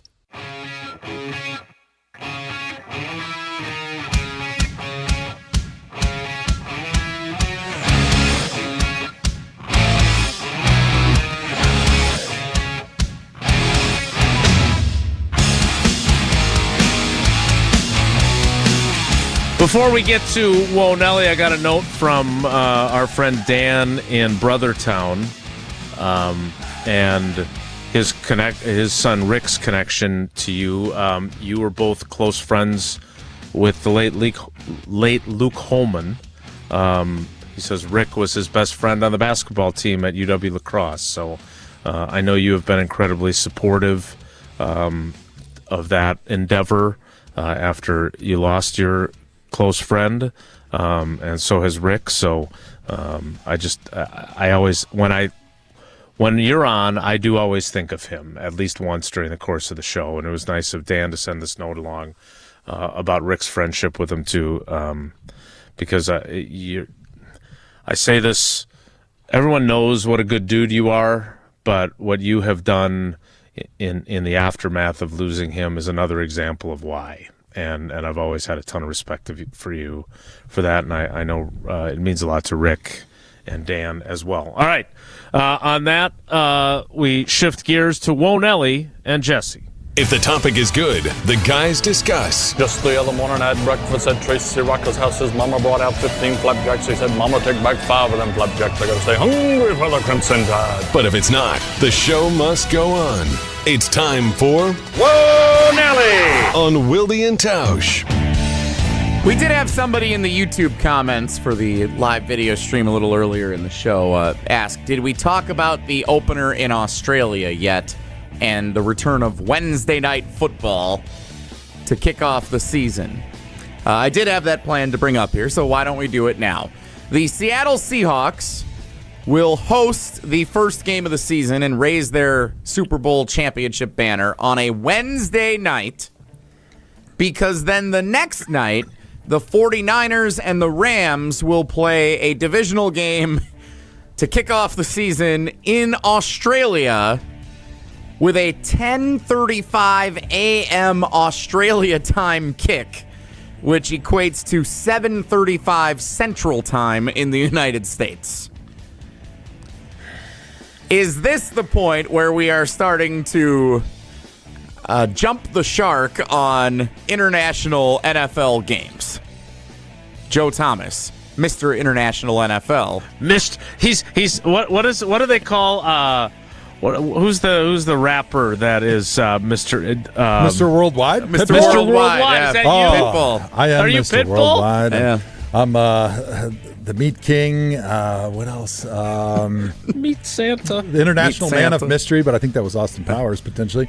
No, you know what? I like the international games, but I'm completely biased because it gives me a free vacation typically to go over to these amazing locations, Munich, Berlin, London. They had a game in Spain this year. Brazil, haven't gone to that one yet. But I think it's cool because really, I'm going to be honest, from an NFL standpoint, they don't care about us. What they're trying to do is grow the game, put these amazing, best-in-class, the world's greatest entertainment is an NFL football game, and they're trying to give all these international fans an opportunity to go to those games. And so I feel for those fans that get that opportunity, because it doesn't matter if it's the crappiest game between the two worst teams of all time. It sells out immediately, and it's a Super Bowl level atmosphere the entire week, because the NFL literally is the world's greatest global entertainment event. And you really feel it when you do get a chance to go over those games. It's pretty cool. It does feel ridiculous for us when we're used to, like, all right, they're playing in Green Bay at noon. You know, that's the way it should be or whatever. But I think it's cool because they're growing the game. They're bringing what we know is so fun, and it's such a part of our identity as Americans, and exporting it, which I think is pretty cool. Are they making a mistake by making it a 49ers-Rams game, two teams that probably go into the season with Super Bowl aspirations, and playing it in Week 1 with a 10:35 a.m. kick in Australia? No, because we think about it like, oh, that's so unfair. It's crazy. I can't believe all these things. But the NFL thinks about it. It's like, oh, people are going to be talking about this. There's going to be a lot of people on both sides angry. There's going to be people on TV screaming and sweating, all excited, and the fans are going to be mad. Like, all they want is eyeballs. They just want people to keep talking about them, right? That's why they schedule their calendar around year the way they do, the way it's schedule release and free agency and the combine and mini camps. Like, they want you caring about the NFL one way or the other around the calendar year. And if it can be controversial, they love it. Yeah, they certainly don't think they've jumped the shark. And again, I think it's important to reiterate what Mark Murphy said, because it is coming. Mark Murphy said last July, after his final shareholders meeting, the NFL intends to have every team playing an international game every year. So one of your games is going to be international. So Mr. Worldwide Pitbull Joe Thomas is going to have a lot of traveling to do. That's a lot of games to get to. I don't think Andy's going to approve, but it is interesting. I would like to go to one if they go to Munich. Now, the Lions are the host team, so I don't know how many times they want division games. Jesse, to your point that you just made about Australia, I think it's a good one. I don't know how often they want that to be played elsewhere, but obviously in the case of Australia, they're doing it. But eventually I'd like to make the trip. That's to where... There are certain destinations that I'm okay not going to, but if they go back to London or they go to Germany, someday I'd like to go as well. Whoa, Nelly! If the Rams are the designated home team, it might actually be in their favor, so the 49ers fans don't take over the stadium like they usually do for their home game. So it's a good way to look at it. It can actually be a positive for them. Whoa, Nelly! Former Cleveland Browns quarterback Joe Flacco remains a quarterback in the National Football League in the AFC North, returning to the Cincinnati Bengals to back up Joe Burrow in 2026 at 41 years old. Joe Thomas, your thoughts on Joe Flacco still going strong in your old stomping grounds of the AFC North? Wait a minute, is he older than you are? He's technically younger, but No, he's technically the same age, but I think he was a year behind me in draft class because he redshirted. I think that's how it works. But you are essentially the same age. Yeah, I think he's 41 like I am. And look at you now. You're already in the hall. You're working the farms. Yeah, what a chump. That sucker's been working 7 years. I retired 7 years ago. I love Joe. He's great. He's fun. He's let his personality show a little bit in recent years. I don't know if you guys heard that clip from him last year when he was talking about, like, he's got 5 kids, and he was getting asked about, like, eating out and, like, alone in a restaurant. Alone. He was like, that sounds like the greatest thing of all time. Like, all I do all day is deal with crazy kids yelling and screaming, and then players and coaches. Like, that man looks like he's in heaven over there, sitting by himself, eating a nice, quiet dinner. And I just love the dad perspective from him. I think he's leaned into it, and I hope he keeps playing another 20 years. I think it's great, and I look forward to again, he's the backup theoretically. He did make a comment, Jesse, that I thought you were driving at there, which was that the teams in the league that didn't want him to be their starter were stupid or something to that effect. I don't know if I'd go that far, but I'm glad he's still playing, and I'm very curious to see because, and you know this, Joe Burrow's a good quarterback, man. But he has had some rotten injury luck in the last several years, and I want to see what the Bengals are capable if he were to stay healthy for 17 games, but I'm glad that Joe Flacco's still in the league. No doubt about that. Whoa, Nelly!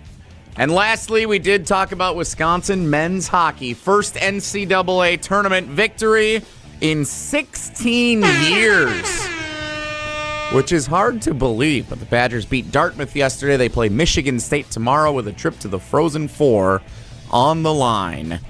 Joe, how many Badger hockey games do you get to on a regular basis? Not a whole lot. I've been to a few throughout my life, and I've always enjoyed them. They're great. My son's a hockey fan. He's just a huge sports fan, so he's been encouraging me. You got to get to a Badger game. What I really want to go is watch the women in Le Bon, because we were over there for like a Badger Hall of Fame thing a couple weeks ago, and that was the first time I'd seen the inside of that facility. It was stunning. And, of course, they're the greatest team. I mean, they're like the Patriots of women's college hockey. So to be able to support them, that's higher on my list right now than going to see the men's hockey team. Yeah, when Sid did the volleyball camp last year, they had you sign in at Le Bon, and I'd never been in there. That's like the Taj Mahal of smaller hockey arenas. It's incredible. And obviously there's an unbelievable team that calls it home. All right, that is it for Whoa Nelly. We wrap up the show and wrap up the week with Feel Good Friday, painted by Holman Lindsay Paints. That's next. It's Wilde and Tausch. Brewers baseball is in the air. And a swing and a miss. He struck him out. Would you like fries with that? 12 in a row for the crew. Spring back into the baseball season on 100.5 ESPN, Madison's new home of the Milwaukee Brewers. I do actually. Mark Tauscher here, and with baseball season underway, we're doing, as heard right here on 100.5 ESPN, it's definitely a Feel Good Friday on Wilde and Tausch, painted by Holman Lindsay Paints. Stick around to start your weekend right by hearing some of the best feel-good stories of the week. And if you want to make sure you get your next paint project at home done right, then I suggest you do what my family did and trust the pro painters at Holman Lindsay Paints. Get connected with the perfect pro painter for what your project calls for by simply stopping into any Madison area Holman Lindsay location. The team at Holman Lindsay will help pair you with the best pro for the job. And Holman Lindsay is the one paint you can trust to withstand the challenges of Wisconsin's weather year-round. That's what makes it Wisconsin's best paint. Holman Lindsay, great paint, great people. Check them out at holmanlindsay.com. And stick around for Feel Good Friday coming up to close out this edition of Wilde and Tausch, painted by Holman Lindsay Paints. Rah. Pella Windows and Doors of Wisconsin present your Badger Minute. Here's Pablo Iglesias. This Badger Minute is brought to you by Bruner Realty, providing excellent real estate and property management services in the Madison area for over 30 years. Contact their team at BrunerRealtyInc.com to get housed today. Wisconsin men's hoops excluded from the Sweet 16 picture once again. Long-term March success hasn't always been there, but Frank Kaminsky says don't lose sight of the bigger picture. The Badger great defending Greg Gard and his ability to develop talent. He has the ability in today's day and age to recruit. You take in guys like Tanjay and Boyd, who have both had solid college careers up until that point, but then you make him into all Big Ten, All-Americans. You take a guy in Blackwell and you turn him into a 20-point-per-game scorer. That's clearly coaching. Order today and get 0% interest until 2032 at Pella Windows and Doors of Wisconsin. Upgrade now, pay no interest until 2032. Visit PellaWI.com.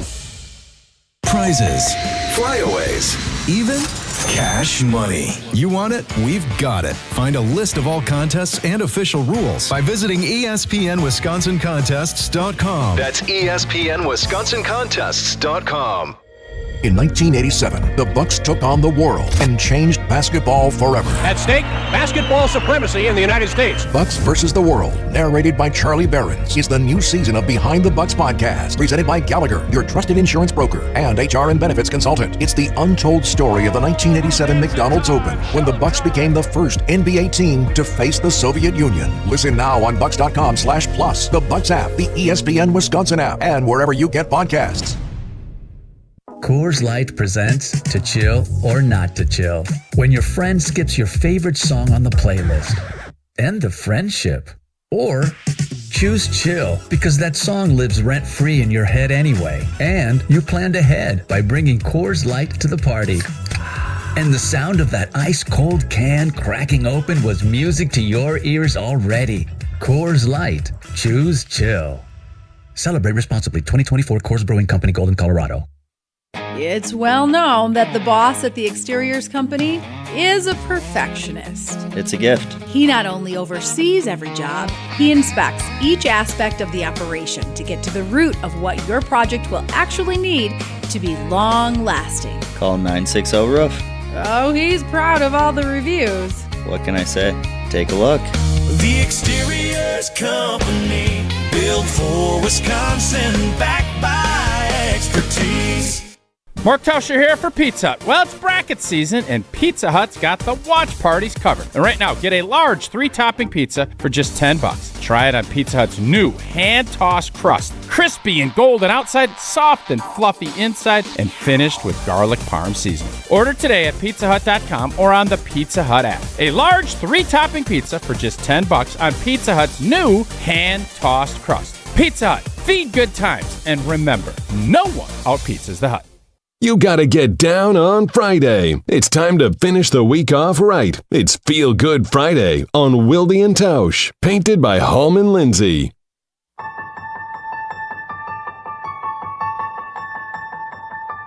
It is Feel Good Friday, painted by Hallman Lindsay Paints. I know Joe's got one. I want to get mine in briefly first. And they're a partner, but John Hayes is also a really good friend of mine. Goodman's Jewelers, 220 State Street, an iconic brand, and John's been friends. I got my engagement ring for Paula there. Every time we're in Madison, Paula and the girls and I go and visit him. They had a pipe burst in a vacant apartment 2 floors up on State Street, and their store was flooded, and they had been closed for 8 weeks. They had to redo the entire store and the office, and that is nothing to feel good about. Here's why it's feel good. They're open again today. And John, Tausch works. He's got plenty of businesses. Obviously, Joe's a very busy businessman. So if you can imagine having your business shut down for 8 weeks, that cannot be easy. And so we are excited for Goodman's to be reopening today. And I just want to wish John and his whole team over there the best as they are now back on their feet. All right, Joe. Speaking of business, let's get down to the business of meat and your Feel Good Friday. Beautiful stuff, Wilde. Yeah, what's up? My Feel Good Friday is, of course, Hall of Fame Farms beef jerky, because we've teamed up with Blood Cancer United to raise money and put $5 of every pack of beef jerky that you're buying right now at hallofamebeef.com right into the hands of Blood Cancer United. This fundraiser is changing lives with a direct impact with Hall of Fame Farms and Blood Cancer United. We're also celebrating Big Climb Wisconsin, which is a fundraiser that's going on where you get a team together, you raise money, you get to climb the stadium steps at Camp Randall. That's happening in May. We're their partner promoting, and I actually talked to one of the producers today, and I think we'll be back Jesse in a few Nelson? weeks. Not this one, but one of maybe the other EPs, maybe the boss man. And he said we're going to be able to come back and promote Big Climb Wisconsin with Blood Cancer United and all the things that we're trying to do together to help with the fight against leukemia, lymphoma, blood cancers, and help change lives in any way we can. So go to hallofamebeef.com and start buying that jerky, because it's good and it makes a difference. I will add some of that to my cart along with my apple cheddar beef sticks, which are the absolute best. Those things are amazing. And Wilde's going to run those stadium steps. He's going to come down for that, and I heard him say he would do that. Yeah, I'm just going to go down all the steps. Take the elevator? Somebody else could do the ups, and I'll just take the elevator and then Big take them all Climb down in the elevator, Wisconsin, with Jason Wilde. That is it for us. We love it when Joe Thomas literally graces us with his presence. We're glad we had an excuse to have him as the cousin sub of the day. Joseph, we appreciate you, buddy. Thanks so much. Pleasure is always mine. Thanks for having me on, guys. It was fun. Occasionally I got to step aside from doing work and come here to have some fun. This is my happy place. So thank you guys for having me on. Yes, we love that, and we love the fact that we've got a great bench of cousin subs when Tausch is back, but we look forward to the big fella returning on Monday. Thanks to everybody who helped us through the entire week, and thanks to you for coming along for the ride with us. Have a great day. Take care. Be good.